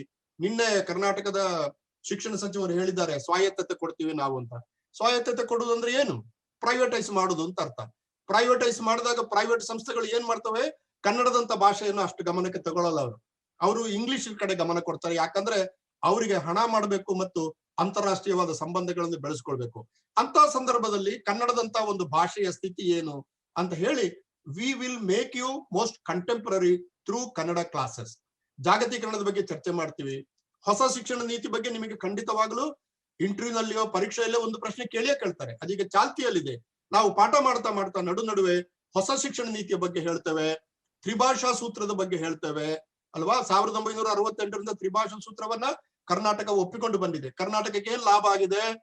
Tamil Nadu 1968ರಿಂದ ತ್ರಿಭಾಷಾ ಸೂತ್ರವನ್ನು ತಿರಸ್ಕರಿಸಿದೆ. ತಮಿಳುನಾಡಿಗೆ ಏನು ನಷ್ಟ ಆಗಿದೆ? ಈ ತರದ ಪ್ರಶ್ನೆಗಳನ್ನು ಎತ್ತಿಕೊಂಡು ನಾವು ಕನ್ನಡವನ್ನ ಕಂಟೆಂಪರೈಸ್ ಮಾಡ್ತೇವೆ. ಅದು ನಿಮಗೆ ಪರೀಕ್ಷೆಗೆ ಉತ್ತರ ಬರೀಲಿಕ್ಕೂ ಸುಲಭ ಮಾಡ್ತದೆ. ನಾಳೆ ನೀವು ಇಂಟರ್ವ್ಯೂಗೆ ಬಂದ್ರೆ ಇಂಟರ್ವ್ಯೂನಲ್ಲೂ ಕೂಡ ಪ್ರಯೋಜನ ಆಗ್ತದೆ. ಅದರಿಂದ ನೀವು ಪಂಪ ಪೊನ್ನ ರನ್ನ ಅಂತ ಹೇಳುವಾಗ ಯಾವುದೋ ಶತಮಾನಗಳ ಹಿಂದಿನ ಒಂದು ಪಠ್ಯವನ್ನ ನಾವು ಓದ್ತೀವಿ ಅಂತ ದಯವಿಟ್ಟು ತಿಳ್ಕೊಳ್ಬೇಡಿ. We will make you more contemporary learner. Okay. ಆಮೇಲೆ ಒಟ್ಟು 150 ಗಂಟೆಗಳ ತರಗತಿಗಳು ಇರ್ತವೆ. ನಾನು 75 ಗಂಟೆಗಳು, ಫರ್ಜಾನ್ ಅವರು 75 ಗಂಟೆಗಳನ್ನು ತೆಕ್ಕೊಳ್ತೇವೆ. ಮಧ್ಯೆ ಮಧ್ಯೆ ಅತಿಥಿ ಉಪನ್ಯಾಸಗಳನ್ನ ನಿಮಗೆ ನೋಡಿ, ನಿಮಗೆ ಕನ್ನಡದಲ್ಲಿ ಯಾರು ಬೇಕು ಅವರನ್ನ ಕರಿತೇನೆ. ನಾನು ಬೀಯಿಂಗ್ ಕನ್ನಡ ರೈಟರ್, ನಾನು ಕಳೆದ 40 ವರ್ಷದಿಂದ ಕನ್ನಡದಲ್ಲಿ ಕೆಲಸ ಮಾಡ್ತಾ ಬಂದದ್ರಿಂದ ಕರ್ನಾಟಕದ ಎಲ್ಲ ಬರಹಗಾರರು ಕೂಡ ನನಗೆ ಪರಿಚಯ ಇದೆ. ನಿಮ್ಗೆ ಯಾರು ಬೇಕು? ಜಯಂತ ಕಾಯ್ಕಿಣಿಯವರ ಒಂದು ಭಾಷಣ ಬೇಕಾ? ಪ್ರೊಫೆಸರ್ RV ಸುಂದರಮಿಂದ ಒಂದು ಭಾಷಣ ಬೇಕಾ? ಪ್ರೊಫೆಸರ್ ವಿವೇಕ್ ರೈ ಅವರಿಂದ ಒಂದು ಭಾಷಣ ಬೇಕಾ ಪಂಪನ ಬಗ್ಗೆ? ಅಥವಾ ಬೆಟ್ಟದ ಜೀವದ ಬಗ್ಗೆ ಇನ್ಯಾರೋ ಒಬ್ಬರದು ನಟರಾಜ ಹುಳಿಯಾರದ ಒಂದು ಭಾಷಣ ಬೇಕಾ? ನೀವು ಯಾರನ್ನ ಹೇಳ್ತೀರಿ, ಬರಹಗಾರ ಆಗಿರ್ಬೋದು, ವಿಮರ್ಶಕ ಆಗಿರ್ಬೋದು, ಕರ್ನಾಟಕದಲ್ಲಿ ಅಥವಾ ಭಾರತದಲ್ಲಿ ಯಾವ ಮೂಲೆಯಲ್ಲಿ ಇದ್ರು ಕೂಡ ಅವರನ್ನ ಅರ್ಧ ಗಂಟೆ ಕರೆದು ನಿಮ್ಗೆ ಮಾತನಾಡಿಸುವಂತ, ಪಾಠ ಮಾಡಿಸುವಂತ ಜವಾಬ್ದಾರಿ ನನ್ನದು. ಇದು ನಿಮ್ಮನ್ನು ಏನ್ ಮಾಡ್ತಂದ್ರೆ ಬಹಳ ದೊಡ್ಡ ರೈಟರ್ನ ನೋಡುವ, ಮಾತನಾಡಿಸುವ, ಅವರ ಪಾಠ ಕೇಳುವ ಒಂದು ಭಾಗ್ಯ ನಮಗೆ ದೊರಕ್ತದೆ. ಹಾಗಾಗಿ ಅತಿಥಿ ಉಪನ್ಯಾಸಗಳು ಇರ್ತವೆ. ಹಳೆಯ ಪ್ರಶ್ನೆ ಪತ್ರಿಕೆಗಳ ಪರಿಶೀಲನೆ ಫರ್ಜಾನ್ ಅವರು ಆಲ್ರೆಡಿ ನಿಮಗೋಸ್ಕರ ಕಳೆದ 10-15 ವರ್ಷಗಳ ಎಲ್ಲಾ ಕನ್ನಡ ಐಚ್ಛಿಕಕ್ಕೆ ಸಂಬಂಧಪಟ್ಟ ಪ್ರಶ್ನೆ ಪತ್ರಿಕೆಗಳನ್ನ ಪಟ್ಟಿ ಮಾಡಿದ್ದಾರೆ, ಲಿಸ್ಟ್ ಮಾಡಿದ್ದಾರೆ. ಪಂಪನ ಬಗ್ಗೆ ಬಂದ ಪ್ರಶ್ನೆ, ವಚನಗಳ ಬಗ್ಗೆ ಬಂದ ಪ್ರಶ್ನೆ, ನಡುಗನ್ನಡದ ಬಗ್ಗೆ ಬಂದ ಪ್ರಶ್ನೆ, ಭಾಷಾ ಚರಿತ್ರೆ ಎಲ್ಲವೂ ರೆಡಿ ಮಾಡಿ ಇಟ್ಟಿದ್ದಾರೆ. ಅದು ನೀವು ಮಾಡ್ಬೇಕಾದಂತ ಕೆಲಸ. ಆದರೆ ನಿಮಗೋಸ್ಕರ ಫರ್ಜಾನ್ ಅವರು ಆಲ್ರೆಡಿ ಮಾಡಿದ್ದಾರೆ, ನಾವು ಅದನ್ನು ನಿಮಗೆ ಕೊಡ್ತೇವೆ. ಅದರ ಜೊತೆಗೆ ಹಳೆಯ ಪ್ರಶ್ನೆಗಳನ್ನ ಎತ್ತಿಕೊಂಡು ಅದಕ್ಕೆ ಉತ್ತರ ಬರೆಯುವುದು ಹೇಗೆ ಅದನ್ನು ಕೂಡ ಹೇಳ್ತೀವಿ. ಹೇಗೆ ಉತ್ತರ ಬರೆದ್ರೆ ನಿಮಗೆ ಹೆಚ್ಚು ಮಾರ್ಕ್ ಬರ್ತದೆ ಅದನ್ನು ನಾವು ಹೇಳ್ತೇವೆ. ಸುಮ್ಮನೆ ಕನ್ನಡ ಸಾಹಿತ್ಯ 2000 ವರ್ಷಗಳಷ್ಟು ಪ್ರಾಚೀನವಾದದ್ದು, ಅದರಲ್ಲಿ ಪಂಪ ಪೊನ್ನರನ್ನ ಬರೆದಿದ್ದಾರೆ, ಹೀಗೆ ಬರೆದ್ರೆ ಮಾರ್ಕ್ ಬರಲ್ಲ. ಹೀಗೆ ಬರೆದ್ರೆ ಏನು ಮಾರ್ಕ್ ಬರಲ್ಲ. ಹೇಗೆ ಬರೆದ್ರೆ ಮಾರ್ಕ್ ಬರ್ತದೆ. ನೀವೊಂದು ಪ್ರಶ್ನೆ ನೋಡಿ, ಇಲ್ಲಿ ನೆಕ್ಸ್ಟ್ ನೋಡಿ, ಭಾಷಾ ಶುದ್ಧಿ, ವಾಕ್ಯ ರಚನೆಗಳ ಬಗ್ಗೆ ಗಮನ.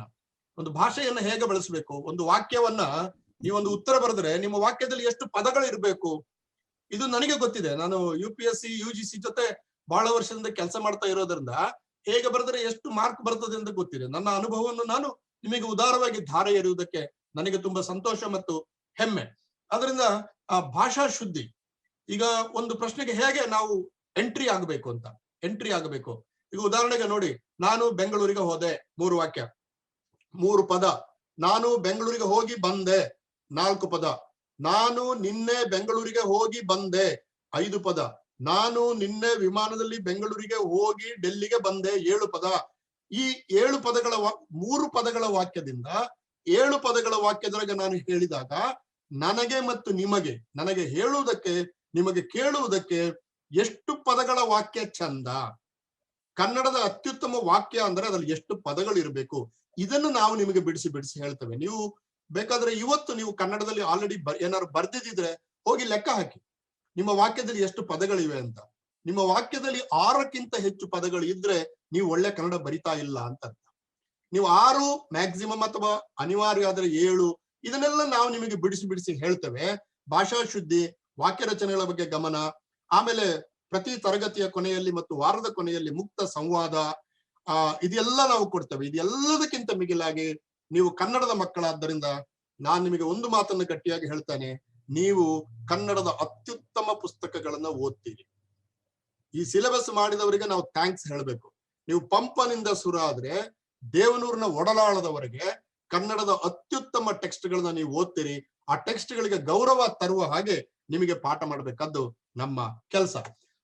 ನೋಡಿ, ಪಠ್ಯಕ್ರಮ ಈಗಾಗಲೇ ಪಾಷಾ ಅವರು ಹೇಳಿದ್ರು. ಹಳೆಗನ್ನಡ, ನಡುಗನ್ನಡ, ಹೊಸಗನ್ನಡ, ಜಾನಪದ, ಭಾಷಾ ಚರಿತ್ರೆ, ಸಾಹಿತ್ಯ ಚರಿತ್ರೆ, ಕಾವ್ಯ ಮೀಮಾಂಸೆ, ಕರ್ನಾಟಕ ಸಾಂಸ್ಕೃತಿಕ ಚರಿತ್ರೆ, ಇಷ್ಟನ್ನು ನಾವು 150 ಗಂಟೆಯಲ್ಲಿ ಹೇಳ್ಬೇಕು ಅಂದ್ರೆ ನಮ್ಮ ಹತ್ರ ಒಂದು ಪ್ಲಾನ್ ಇದೆ. ನಾವು ಆಲ್ರೆಡಿ 150 ಗಂಟೆಗಳ ಒಂದು ಟೈಮ್ ಟೇಬಲ್ ಮಾಡಿದ್ದೇವೆ. ಒಂದೊಂದು ಪಠ್ಯಕ್ಕೆ ಎಷ್ಟೆಷ್ಟು ಬೇಕು ಅಂತ ಹೇಳುವುದನ್ನು ಹೇಳ್ತೇವೆ. ಅದರ ಒಳಗಡೆ ನಮ್ಮ ಅನುಭವವನ್ನು ಬಳಸಿ ನಿಮಗೆ ಅದರ ಬಗ್ಗೆ ಪೂರ್ಣ ಹಿಡಿತ ಬರುವ ಹಾಗೆ ಮಾಡುವ ಜವಾಬ್ದಾರಿ ನಮ್ಮದು. ನಾವು ಉದಾಹರಣೆಗೆ ನೋಡಿ ಹೆಂಗೆ ನಾವು ಕ್ಲಾಸ್ ಮಾಡ್ತೇವೆ ಅಂತಂದ್ರೆ, ಉದಾಹರಣೆಗೆ ಪಂಪನ ಬಗ್ಗೆ ಪಾಠ ಮಾಡ್ತೀವಿ ಅಂತ ಇಟ್ಕೊಳ್ಳಿ. ನಾವು ಈ ತರ ಇದು PPT ಮಾಡ್ತೀನಿ. ನಾನು PPT ಮಾಡಿ ಕ್ಲಾಸ್ ಮುಗಿದ ತಕ್ಷಣ ಇದರ PDF ಮಾಡಿ ನಿಮಗೆ ಕೊಡ್ತೇನೆ ನಾನು. ಅಂದ್ರೆ ನಾನು ಏನು ಇದನ್ನ ನಿಮಗೆ ತೋರಿಸ್ತಾ ಇದ್ದೇನೆ, ಇದು ಕ್ಲಾಸ್ ಮುಗಿದ 10 ನಿಮಿಷದ ಒಳಗಡೆ ನಿಮ್ಮ ಕೈಯಲ್ಲಿ ಇರ್ತದೆ, ನೀವು ಅದನ್ನ ಓದ್ಕೋಬಹುದು. ಈಗ ಪಂಪ ಅಂತ ಹೇಳಿದಾಗ ನಾವು ಈ ತರ ಪದ್ಯಗಳನ್ನ ನಿಮಗೆ ಸ್ಕ್ರೀನ್ ಅಲ್ಲಿ ತೋರಿಸ್ತೇನೆ ನಾನು. ಕದಳಿ ಗರ್ಭಶ್ಯಾಮಂ ಮೃದು ಕುಟಿಲ ಶಿರೋರುಹಂ ಸರೋರುಹ ವದನಂ ಮೃದು ಮಧ್ಯಮ ತನು ಹಿತಮಿತ ಮೃದು ವಚನಂ ಲಲಿತ ಮಧುರ ಸುಂದರ ವೇಷಂ.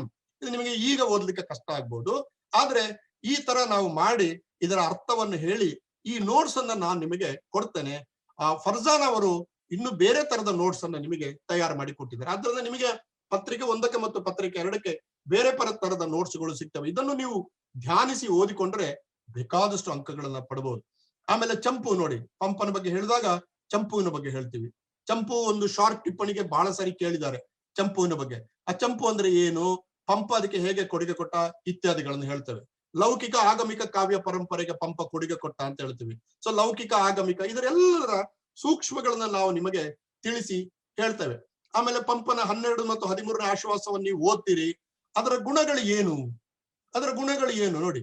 ಕಾವ್ಯದ ಹಿರಿಮೆಯನ್ನು ಹೇಳಿದಾಗ ಪಂಪ ಏನು ಹೇಳಿಕೊಂಡಿದ್ದಾನೆ ತನ್ನ ಕಾವ್ಯದ ಬಗ್ಗೆ, ದೇಸಿಯೊಳ್ ಪುಕ್ಕು ಮಾರ್ಗದೊಳ್ ತಗೊಳ್ಳುವುದು. ನೋಡಿ, ಇದನ್ನ ನಾನು ಕೆಂಪು ಅಕ್ಷರದಲ್ಲಿ ಕೊಡ್ತೀನಿ, ಯಾಕಂದ್ರೆ ಇದು ನಿಮಗೆ ನೆನಪಿಟ್ಟುಕೊಳ್ಳೋದಕ್ಕೆ ಸುಲಭ. ಈ ದೇಸಿ ಮತ್ತು ಮಾರ್ಗ ಅಂದ್ರೆ ಏನು, ನಿಮಗೆ ಅನೇಕ ಬಾರಿ ಪ್ರಶ್ನೆ ಕೇಳಿದ್ದಾರೆ. ದೇಸಿ ಎಂದು ಏನು, ಮಾರ್ಗ ಅಂದ್ರೆ ಏನು, ಪಂಪನ ಕಾವ್ಯದ ದೇಸಿ ಮತ್ತು ಮಾರ್ಗದ ಬಗ್ಗೆ ಒಂದು ಪ್ರಬಂಧ ಬರೆಯಿರಿ, ಇದೆಲ್ಲ ನೋಡಿ ಇಲ್ಲಿದೆ. ನಾವು ಹೀಗೆ ಇಂಪಾರ್ಟೆಂಟ್ ಇರುವುದನ್ನ ಕೆಂಪು ಅಕ್ಷರದಲ್ಲಿ ತೋರಿಸಿದ್ದೇವೆ. ಕ್ಲಾಸ್ ಮುಗಿದ ತಕ್ಷಣ ಇಡೀ PPT ಆಗಿ ನಿಮ್ಮ ಕೈಲಿ ಸಿಗ್ತದೆ. ಆಮೇಲೆ ನೋಡಿ ಪಂಪನ ವರ್ಣಕಂ ಕಥೆ ಹೇಳೋಡಂ ಇದೆಲ್ಲ ನಾವು ನಿಮಗೆ ಹೇಳ್ತೇವೆ, ನಾನು ಅದರ ವಿವರಗಳನ್ನು ಹೇಳುದಿಲ್ಲ. ಆಮೇಲೆ ನೋಡಿ ಈಗ 12ನೇ ಆಶ್ವಾಸ ಅಂತಂದ್ರೆ 12ನೇ ಆಶ್ವಾಸ ಹಳೆಗನ್ನಡ ಓದ್ಲಿಕ್ಕೆ ಕಷ್ಟ, ಅದಕ್ಕೆ ಅದನ್ನು ಅತ್ಯಂತ ಸುಲಭ ಮಾಡಿ ನಿಮಗೆ ಅರ್ಥ ಮಾಡಿಕೊಡುವ ಹಾಗೆ 12ನೇ ಆಶ್ವಾಸದ ಪ್ರಮುಖ ಘಟನೆಗಳು ಏನು ಅಂತ ನಾವು ನಿಮಗೆ ಬುಲೆಟ್ ಪಾಯಿಂಟ್ ಅಲ್ಲಿ ಹೇಳ್ತೇವೆ. ನೋಡಿ ಸುಲಭ, ಮಹಾಭಾರತ ಗೊತ್ತಿಲ್ಲದವರು ಯಾರಿಲ್ಲ ಅಲ್ವಾ. ಆದ್ದರಿಂದ ಇದು 14ನೇ ದಿವಸ ಇದು ಶುರು ಆಗ್ತದೆ, 14ನೇ ದಿವಸ ಹಗಲು ಮುಗಿದು ರಾತ್ರಿ ಯುದ್ಧಕ್ಕೆ. ಆಮೇಲೆ ನೋಡಿ ರಾತ್ರಿ ಯುದ್ಧದಲ್ಲಿ ಏನೇನು ಆಗ್ತದೆ ಎಲ್ಲ, ಘಟೋತ್ಕಚನ ಸಾವು, ದ್ರೋಣನ ಯುದ್ಧ, ಕರ್ಣನಿಗೆ ಸೇನಾಧಿಪತ್ಯ, ಇದೆಲ್ಲ ವೃಷಸೇನ ಸಾವು ಮತ್ತೆ ಕರ್ಣನ ಸಾವು. ಈಗ ಇದು ನಿಮಗೆ ನೆನಪಿಟ್ಟುಕೊಳ್ಳೋದಕ್ಕೆ ಸುಲಭ. ನೋಡಿ ನೀವು ಇದನ್ನೇ ಪ್ರಿಂಟ್ ತೆಗೆದು ರೂಮಲ್ಲಿ ಒಂದು ಪಿನ್ ಹಾಕಿಕೊಂಡ್ರೆ ನಿಮಗೆ ಅದು ಸ್ಪಷ್ಟ ಆಗ್ತದೆ. ಆಮೇಲೆ 13ನೇ ಆಶ್ವಾಸದಲ್ಲಿ ಏನಿದೆ ಇದನ್ನೆಲ್ಲ ನಾವು ನಿಮಗೆ ವಿವರವಾಗಿ ಹೇಳ್ತೇವೆ. ಇದರ ಜೊತೆಗೆ ಏನ್ ಮಾಡ್ತೀವಿ ಅಂತಂದ್ರೆ ಈಗ ನೀವು 12 ಮತ್ತು 13ನೇ ಆಶ್ವಾಸದಲ್ಲಿ ಏನಿರುವುದು, ಕರ್ಣ ಮತ್ತು ಕರ್ಣನ ಸಾವು ಮತ್ತು ದುರ್ಯೋಧನನ ಸಾವು ಅಲ್ವಾ. ಈಗ ನಾವು ಇದನ್ನ 10ನೇ ಶತಮಾನದ ಒಂದು ಪಠ್ಯವನ್ನ 20ನೇ ಶತಮಾನದಲ್ಲಿ ಕೂತ್ಕೊಂಡಾಗ ನಿಮ್ಮನ್ನ ನಾವು ಹೆಚ್ಚು ಅಲರ್ಟ್ ಮಾಡುವುದಕ್ಕೆ ಮತ್ತು ನಿಮ್ಮದೇ ಆದಂತ ವಿಶಿಷ್ಟ ಉತ್ತರ ಬರುವ ಹಾಗೆ ಮಾಡ್ಲಿಕ್ಕೆ ನಾವು ಕೆಲವು ಟೆಕ್ನಿಕ್ಗಳನ್ನ, ತಂತ್ರಗಳನ್ನ ಅನುಸರಿಸಿದ್ದೇವೆ. ಅದರಲ್ಲಿ ಒಂದು ಟೆಕ್ನಿಕ್ ಏನಂದ್ರೆ ಟೆಕ್ಸ್ಟ್ ಅನ್ನ ಕಂಟೆಂಪರೈಸ್ ಮಾಡೋದು. ನಿಮಗೆ ಹೀಗೆ ತೋರಿಸ್ಬಿಡ್ತೀವಿ ನಾವು. ಅಂದ್ರೆ ನಿಮಗೆ ಈಗ ಒಂದು ಹೊಸ ಒಳನೋಟ ಸಿಗ್ತದೆ. ನೋಡಿ ಇದು ಕೌರವ, ಇದು ಭೀಮ. ನೀವು ಓದ್ತಾ ಇರೋದು ಗದಾಯುದ್ಧವೇ, 13ನೇ ಆಶ್ವಾಸದಲ್ಲಿ ಗದಾಯುದ್ಧವೇ. ಅಂದ್ರೆ ಗದಾಯುದ್ಧ 10ನೇ ಶತಮಾನದ ಪಠ್ಯ 21ನೇ ಶತಮಾನದಲ್ಲಿ ಒಂದು ಯಕ್ಷಗಾನವಾಗಿ ನಮ್ಮ ನಡುವೆ ಇರ್ತದೆ. ನೋಡಿ ಇದನ್ನ ನಾವು ತೋರಿಸಿ, ಇದನ್ನ ನಾನು ಪಾಠ ಮಾಡುವಾಗ ಹೇಗೆ ಇದು ಕನೆಕ್ಟೆಡ್ ಎಂಬುದನ್ನು ಎಕ್ಸ್ಪ್ಲೈನ್ ಮಾಡ್ತೇನೆ. ಈಗ ಹೇಳುದು ನಾನು ಬರೀ ಪಠ್ಯಗಳನ್ನು ಮಾತ್ರ ಇಟ್ಕೊಂಡು ಕೂರಲ್ಲ, ನಾವು ನಿಮ್ಮನ್ನ ಕಂಟೆಂಪರೈಸ್ ಮಾಡ್ತೇವೆ. ಇದು ಜಾನಪದಕ್ಕೂ ಕೂಡ ಸಂಬಂಧಪಟ್ಟಿರ್ತದೆ ಮುಂದೆ. ಆಮೇಲೆ ನೋಡಿ ನೀವು ಪಾಂಡವರು ಹೆಂಗಿರ್ತಾರೆ, ಯಾರೋ ಕರಾವಳಿಯ ಕಲೆಯವರು ಪಾಂಡವರು ಹಿಂಗಿರ್ತಾರೆ ಅಂತ ಕಲ್ಸ್ಕೊಳ್ತಾರೆ ಅಲ್ವಾ. ಆಮೇಲೆ ನೋಡಿ ಒಂದು ನೀವು ಸುಪ್ರತೀಕ ಗಜದ ವರ್ಣನೆಯನ್ನು ಕುಮಾರವ್ಯಾಸ ಹೇಳ್ತಾನೆ. ಒಂದು ಚಾಪ್ಟರ್ ಪೂರ್ತಿ ಸುಪ್ರತೀಕ ಗಜದ ಒಂದು ಚಿತ್ರ ಬರ್ತದೆ. ಆದ್ರೆ ನಮ್ಮ ಕನ್ನಡದ ಶಿಲ್ಪಿಗಳು ಸುಪ್ರತೀಕ ಗಜವಾದ ಚಿತ್ರ ಮಾಡಿದ್ದಾರೆ ನೋಡಿ. ಸೊ ನಿಮ್ಮನ್ನ ನಾವು ಏನ್ ಮಾಡ್ತೀವಿ ಅಂತಂದ್ರೆ ಪಠ್ಯವನ್ನ ಕೇಂದ್ರವಾಗಿಟ್ಟುಕೊಂಡು ಅಂಕಗಳು ಬರ್ಲಿಕ್ಕೆ ಅನುಕೂಲಗಳು ಹಾಗೆ ಸ್ವಲ್ಪ ಆಚೆ ಈಚೆ ತಕೊಂಡೋಗಿ ಮತ್ತೆ ನಿಮ್ಮನ್ನ ಟೆಕ್ಸ್ಟ್ಗೆ ತಂದು ಕಟ್ಟಿ ಹಾಕ್ತೇವೆ. ಆಗ ನಿಮ್ಮ ಮನಸ್ಸು ಅರಳುತ್ತದೆ, ನಿಮ್ಮ ಮನಸ್ಸು ಪಠ್ಯದ ಮೂಲಕ ಅರಳಬೇಕು. ನಾನು ಯಾವಾಗಲೂ ಹೇಳುವ ಮಾತುಂಟು, ನಾಗರಿಕ ಸೇವಾ ಪರೀಕ್ಷೆಯಲ್ಲಿ ಪಾಸ್ ಆಗುವವರು ಮೊದಲು ಅತ್ಯುತ್ತಮ ನಾಗರಿಕರಾಗಬೇಕು ಅಂತ. ಅತ್ಯುತ್ತಮ ನಾಗರಿಕರಾಗಬೇಕಾದ್ರೆ ನಮ್ಮ ಮನಸ್ಸು ಅರಳಬೇಕು. ಕಂಟೆಂಪರರಿ ಪಾಲಿಟಿಕ್ಸ್ ನಿಮ್ಮ ಮನಸ್ಸನ್ನ ಕೆರಳಿಸುವುದಲ್ಲ, ಮನಸ್ಸು ನಮಗೆ ಅರಳಬೇಕು. ಹಾಗೆ ಅದನ್ನ ನಾವು ಮಾಡ್ತೇವೆ. ಆಮೇಲೆ ಇದು ಭೀಷ್ಮರ ಯುದ್ಧ ನೋಡಿ ಅಲ್ಲೆಲ್ಲ ಬರ್ತದೆ, ಇದು ಹೀಗೆ. ಆಮೇಲೆ ಆ ಮುಖ್ಯ ಪದ್ಯಗಳ ಬಗ್ಗೆ ನಾವು ಟಿಪ್ಪಣಿ ಕೊಡ್ತೇವೆ. ಈಗ ನಿಮಗೆ ಸುಮಾರು 200 ಪದ್ಯಗಳಿದೆ. 12 ಮತ್ತು 13ನೇ ಆಶ್ವಾಸದಲ್ಲಿ 200 ಪದ್ಯಗಳನ್ನು ಪಾಠ ಮಾಡ್ಬೇಕಂದ್ರೆ 2 ವರ್ಷ ಬೇಕು MA. ಅದಕ್ಕೆ ನಾವೇನ್ ಮಾಡ್ತೀವಿ ಅಂದ್ರೆ ಸುಮಾರು ಒಂದು 65ರಿಂದ 70 ಅತ್ಯುತ್ತಮವಾದ ಪದ್ಯಗಳನ್ನ ಆರಿಸಿ ನಿಮಗೆ ಅದರ ಟೆಕ್ಸ್ಟ್ ಅನ್ನ ಕೊಡ್ತೀವಿ ನಾವು. ಉದಾಹರಣೆಗೆ ಕರ್ಣನ ಬಗ್ಗೆ ಹೇಳಿದಾಗ, ನೆನೆಯದಿರಣ್ಣ ಭಾರತದೊಳಿಂಪೆರಾರು ಮನೊಂದೆ ಚಿತ್ತರೆ ನೆನೆವಡೆ ಕರ್ಣನಂ ನೆನೆಯ ಇದನ್ನು ಹೇಳಿ ಕರ್ಣ ರಸಾಯನ ಮಲ್ತೆ ಭಾರತಂ. ನಿಮಗೆ ಪ್ರಶ್ನೆ ಹಾಗೆ ಕೇಳ್ಬಹುದು, ಪಂಪನು ಕರ್ಣ ರಸಾಯನ ಮಲ್ತೆ ಭಾರತಂ ಎಂದು ಹೇಳಿದ್ದಾನೆ, ಇದನ್ನು ವಿವರಿಸಿರಿ ಅಂತ. ಅದನ್ನ ನಾವು ಹೊಸಗನ್ನಡದಲ್ಲಿ ನೋಡಿ ಹೀಗೆ ವಿವರಗಳನ್ನ ನಾವು ಕೊಡ್ತೇವೆ. ಆದ್ದರಿಂದ ಇಡೀ 12 ಮತ್ತು 10 ಅಂದ್ರೆ ನಾನು ಉದಾಹರಣೆ ಹೇಳುದು, ಇದನ್ನ ನಾವು ವಚನಗಳಿಗೂ ಮಾಡ್ತೇವೆ, ನಮ್ಮ ಕನಕದಾಸರಿಗೂ ಮಾಡ್ತೀವಿ, ಅಥವಾ ಬೆಟ್ಟದ ಜೀವ ಪಾಠಕ್ಕೂ ಮಾಡ್ತೀವಿ. ನೀವು ಏನು ಸಿಲೆಬಸ್ ಇದೆ ಅದಕ್ಕೆಲ್ಲದಕ್ಕೂ ಕೂಡ ನಾವು ಈ ತರ ನಿಮಗೆ ಒಂದು ನೋಟ್ಸ್ ಗಳನ್ನ ಮಾಡಿಕೊಡ್ತೇವೆ. ಕ್ಲಾಸಲ್ಲೇ ನೋಟ್ಸ್ ಡಿಕ್ಟೇಟ್ ಮಾಡಲ್ಲ. ಅದು ಹೈಸ್ಕೂಲ್ ನಲ್ಲಿ 7ನೇ ಕ್ಲಾಸ್ 8ನೇ ಕ್ಲಾಸ್ನಲ್ಲಿ ಕ್ಲಾಸ್ ನೋಟ್ಸ್ ಡಿಕ್ಟೇಟ್ ಮಾಡ್ತಾರೆ. ನಾವು ಕ್ಲಾಸ್ ನೋಟ್ ಡಿಕ್ಟೇಟ್ ಮಾಡಲ್ಲ. ನಿಮಗೆ ಪಾಠ ಮಾಡೋದು ಏನು ಎಂಬುದನ್ನ PPTಯಲ್ಲಿ ತೋರಿಸ್ತೇವೆ. ಆಮೇಲೆ ಆಯೇಷಾ ಅವರು ಸುದೀರ್ಘವಾದ ಬಹಳ ಅತ್ಯುತ್ತಮವಾದ ರೀತಿಯ ನೋಟ್ಸ್ ಗಳನ್ನ ಬರೆದಿದ್ದಾರೆ. ಅದನ್ನು ನಾನು ನೋಡಿದ್ದೇನೆ, ಅದು ಬಹಳ ಉಪಯುಕ್ತವಾಗಿದೆ. ಪಾಷಾ ಅವರು ಕಾಲಕ್ಕೆ ಕಳೆದ ಸುಮಾರು 10 ವರ್ಷದಿಂದ ಅವರು ಪ್ರತಿ ವರ್ಷನೂ ಹೊಸ ನೋಟ್ಸ್ ಗಳನ್ನು ಬರೆದಿದ್ದಾರೆ. ಅದು ಎಲ್ಲವೂ ಕೂಡ ನಿಮಗೆ ಸಿಗ್ತದೆ. ಇದು ಎಲ್ಲವನ್ನು ನಿಮ್ಮ ಕಿಸೆಗೆ ಹಾಕೊಂಡು ನೀವು ಅದರ ಪೂರ್ಣ ಪ್ರಯೋಜನ ಪಡೆದು ನಿಮ್ಮ ಜವಾಬ್ದಾರಿ. ಅದಕ್ಕೆ ನಾನು ಹೇಳಿದಾಗ, ನೀವು ಕುದುರೆಯನ್ನ ನೀರಿನ ಹತ್ತಿರದವರೆಗೆ ತಕೊಂಡು ಹೋಗುದು ನಮ್ಮ ಕೆಲಸ, ನೀರು ಕುಡಿಯುವುದು ನಿಮ್ಮ ಕೆಲಸ, ಅಲ್ಲಿ ಅದು ನಿಮ್ಮ ಕೆಲಸ. ಹೀಗೆ ನಾವು ಮುಖ್ಯ ಪದ್ಯಗಳ ಬಗ್ಗೆ ಟಿಪ್ಪಣಿಗಳನ್ನ ಕೊಡ್ತೇವೆ. ನೋಡಿ, ನಾನು ಆಗಲೇ ಹೇಳಿದೆ 12ನೇ ಆಶ್ವಾಸದ ಮುಖ್ಯ ಪದ್ಯಗಳು. ಇದು ನಿಮಗೆ ಏನ್ ಮಾಡ್ತದೆ ಅಂತಂದ್ರೆ ಅರ್ಥ ಸಹಿತ ವಿವರಿಸಿರಿ ಅಂತ ಕೇಳ್ತಾರೆ. ನೋಡಿ, ಒಂದು ಪ್ರಶ್ನೆ, ಕೆಳಗಿನ ಪದ್ಯದ ಸ್ವಾರಸ್ಯ ವಿವರಿಸಿರಿ.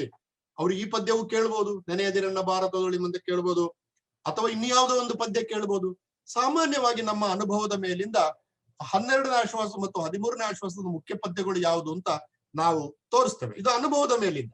ಇದರಲ್ಲಿ ಚಾನ್ಸ್ ತಗೊಳ್ಬೇಕಷ್ಟೇ. ಇದರಲ್ಲಿ ಯಾವ್ದು ಪದ್ಯ ಕೇಳ್ಬೋದು ಅಥವಾ ಕೇಳದೂ ಇರ್ಬೋದು, ಆದ್ರೆ ನಾವು ಪಾಠ ಮಾಡುವಾಗ ಇದರ ಮುಖ್ಯ ಪದ್ಯಗಳನ್ನ ನಾವು ಕೇಳ್ತೇವೆ. ಆಮೇಲೆ ಜಾನಪದಕ್ಕೆ ಬಂದಾಗ ತುಂಬಾ ಒಳ್ಳೆ ಅಂಕಗಳು ನಿಮಗೆ ಬರುವ ಹಾಗೆ ನಾವು ಮಾಡ್ತೇವೆ. ನೋಡಿ, ಕವಿರಾಜ ಮಾರ್ಗಕಾರನೇ ಚದುರರ ನಿಜದಿಂ ಕುರಿತೋದದಯಂ ಕಾವ್ಯ ಪ್ರಯೋಗ ಪರಿಣತ ಮತಿಗಳು ಅಂತ ಹೇಳ್ತಾರೆ. ಈ ನಮ್ಮ ಜಾನಪದ ಬಗ್ಗೆ ಕವಿರಾಜ ಮಾರ್ಗನೇ ಹೇಳ್ತಾನೆ. ನೀವು ಕವಿರಾಜ ಮಾರ್ಗವನ್ನು ಓದ್ತೀರಾ ನೀವು.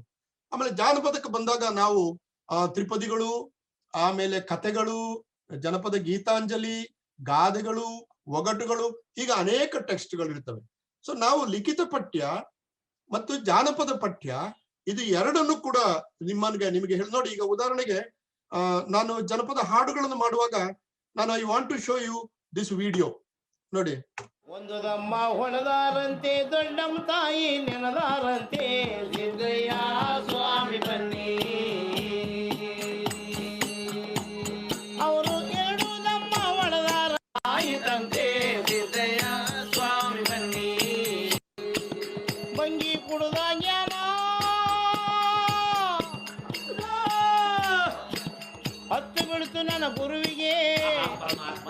ಆನಂದದ ನೀಲಿ ಔತಣದ ನೀಲಿ ಮರತ್ತುವ ನೀಲಿ ನೀರು ಬಿಡುವ ನೀಲಿ.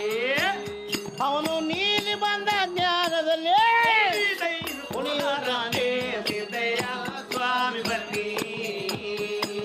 ನೀಲಿ ಬಂದ ಜ್ಞಾನ ಅವನು ತಯ್ಯ ತೈನೇ ಮಗ ಕುಣಿತವನಿ ನನಸಿದ್ದು ನೀಲಿ ಸಿದ್ದಪ್ಪಾಜಿ ನನ್ನ ನೀಲಿಗಾರರ ಪೂಜಿ. ಅವನು ಕೆಂಜಿರಗಣ್ಣ ಬಿಡುತ್ತಾನೆ ಕಿಲ್ಕಾಕ ಅಡ್ಗುಣ್ತ ಒಡೆದವನೇ ಚಂದ್ರಗುಂಟ ಒಡೆದವನೇ ನೀಲಿ ಸಿದ್ದಪ್ಪಾಜಿ.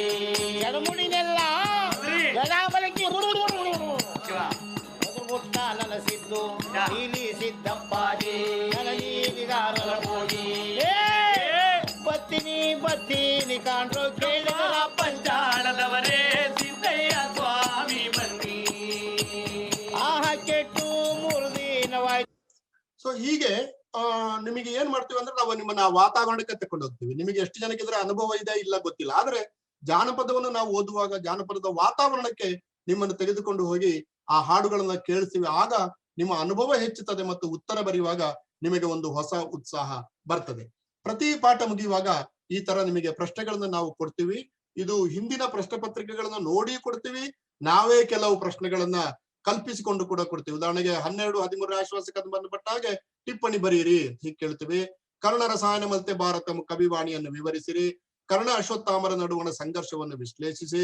ದುರ್ಯೋಧನ ಪ್ರಲಾಪ, ಕೌರವನ ಪಾತ್ರ, ಹೀಗೆ ಸಂದರ್ಭ ಸೂಚಿ ಭಾವ ಮತ್ತು ಸ್ವಾರಸ್ಯವನ್ನು ವಿವರಿಸಿರಿ.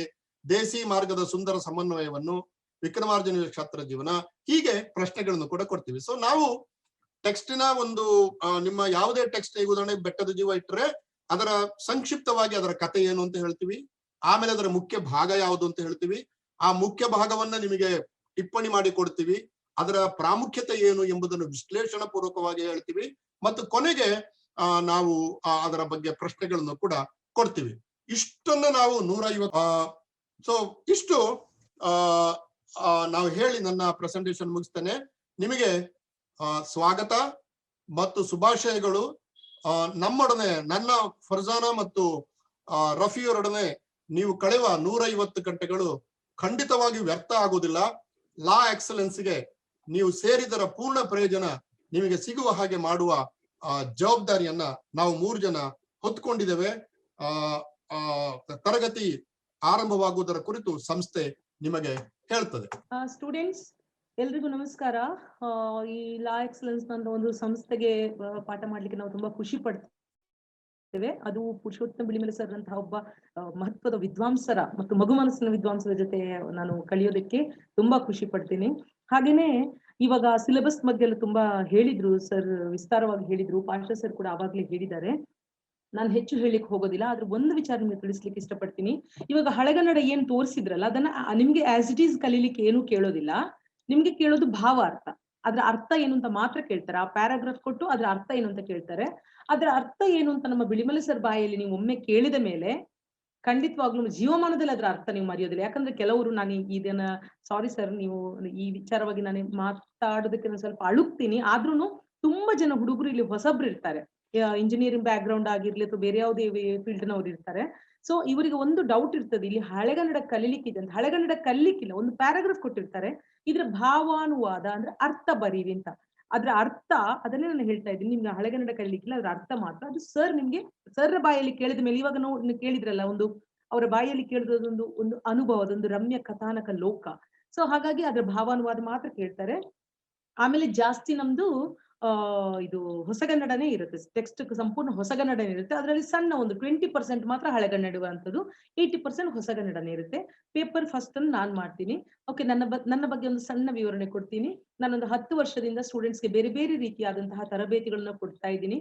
ಮೈಸೂರು, ಬೆಂಗಳೂರು, ತುಮಕೂರು, ದಾವಣಗೆರೆ, ಬೇರೆ ಬೇರೆ ಜಿಲ್ಲಾ ಕೇಂದ್ರಗಳಲ್ಲಿ ವರ್ಕ್ ಮಾಡ್ತಾ ಇದ್ದೆ. ಹಾಗೇನೆ ಅಂತಾರಾಷ್ಟ್ರೀಯ ಸೆಮಿನಾರ್ಗಳಲ್ಲಿ ಕೂಡ ಒಬ್ಬ ಪರ್ಸನಾಲಿಟಿ ಡೆವಲಪ್ಮೆಂಟ್ ಟ್ರೈನರ್ ಆಗಿ Singapore, Indonesia, Malaysia, Thailand, Dubai ಮುಂತಾದ ದೇಶಗಳಿಗೂ ಕೂಡ ಹೋಗಿದ್ದೆ. ಮತ್ತು ಮಾರ್ಕೆಟಿಂಗ್ ನಲ್ಲಿಯೂ ತುಂಬಾ ಬಹಳ ಉನ್ನತಿಯಾದಂತಹ ಪ್ರಶಸ್ತಿಗಳನ್ನ, ಫಲಕಗಳನ್ನ, ಈ ರಿವಾರ್ಡ್ಗಳನ್ನ ಪಡ್ಕೊಂಡಿದ್ದೆ. ಸೊ ಇಲ್ಲಿ ನಿಮ್ಗೆ ನಾನು ಸಾಹಿತ್ಯದ ಬಗ್ಗೆ ಏನ್ ಹೇಳಲಿಕ್ಕೆ ಇಷ್ಟಪಡ್ತೀನಿ ಅಂತ ಹೇಳಿದ್ರೆ, ಬೇರೆ ಬೇರೆ ಬ್ಯಾಕ್ ಗ್ರೌಂಡ್ ಇರ್ಲಿ, ಏನೇ ಇರ್ಲಿ, ಇವಾಗ ನಾವು ಮಾತಾಡ್ತಾ ಇರುವ ಸಾಹಿತ್ಯ ಯಾವುದು? ಒಂದು ಫಿಲ್ಮ್ ಹಾಡುಗಳನ್ನೇ ತೆಗೆದುಕೊಳ್ಳಿ. ತಗಲಾಕೊಂಡೇ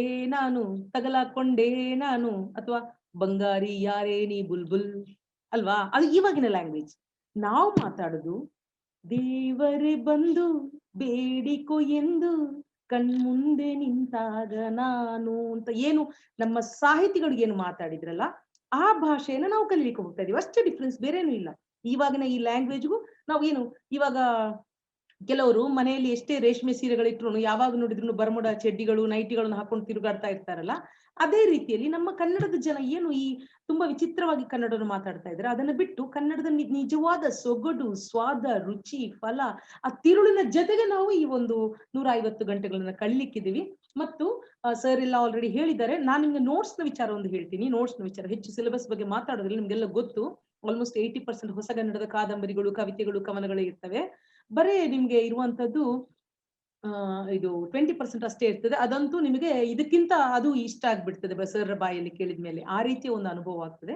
ಹಾಗೇನೆ ನಿಮಗೆ ನೋಟ್ಸ್ ನ ವಿಚಾರ, ನೋಟ್ಸ್ 2 ರೀತಿಯಲ್ಲಿ ಒಂದು ಮೆಕ್ಯಾನಿಸಮ್ ಅನ್ನು ನಾವು ಫಾಲೋ ಮಾಡ್ಕೊಂಡು ಬಂದಿದ್ದೀವಿ. ಸರ್ ಏನ್ ಮಾಡ್ತಾರೆ ಅಂತ ಹೇಳಿದ್ರೆ, ನಿಮ್ಗೆ ಬುಲೆಟ್ ಪಾಯಿಂಟ್ಸ್ ಅನ್ನು ಕೊಟ್ಟು ಬೇರೆ ಬೇರೆ ರೀತಿಯ ಪ್ರಶ್ನೆಗಳು ಹೇಗೆ ಬರ್ಬೋದು, ಅದಕ್ಕೆ ಬುಲೆಟ್ ಪಾಯಿಂಟ್ಸ್ ಅನ್ನು ಕೊಟ್ಟು ಹೇಗೆ ನೀವು ಅದನ್ನ ಡೆವಲಪ್ ಮಾಡ್ಬೋದು ಅಂತ ಹೇಳ್ತಾರೆ. ಹಾಗೇನೆ ನನ್ನ ಕ್ಲಾಸ್ ನಲ್ಲಿ ನಿಮ್ಗೆ ನಾನು ಇದು ಸ್ಕ್ರೀನ್ ಅಲ್ಲಿ ತೋರಿಸ್ತೀನಿ. ನನ್ನ ಕ್ಲಾಸ್ ನಲ್ಲಿ ಹೇಗೆ ಅಂತ ಹೇಳಿದ್ರೆ, ನಿಮ್ಗೆ ಇಲ್ಲಿ ಕಾಣ್ಬೋದು ಅನ್ಕೊಳ್ತೀನಿ. ಇದು ಜಸ್ಟ್ ಏನಿಲ್ಲ, ಸುಮ್ನೆ ಒಂದು ಖುಷಿಗೆ ಮಾಡಿಕೊಂಡಿರೋದು ಕನ್ನಡ ಸಾಹಿತ್ಯ ಪರ್ವತ ಅಂತ. ಇದ್ರಲ್ಲೆಲ್ಲ ಕನ್ನಡ ಸಾಹಿತಿಗಳಿದ್ದಾರೆ. ಆದ್ರೆ ನಿಮ್ಗೆ ಇಲ್ಲಿರುವಂತದ್ದು ಬರೀ ಇಲ್ಲಿ ಅಂಡರ್ಲೈನ್ ಹಾಕಿದವರು ಮಾತ್ರ.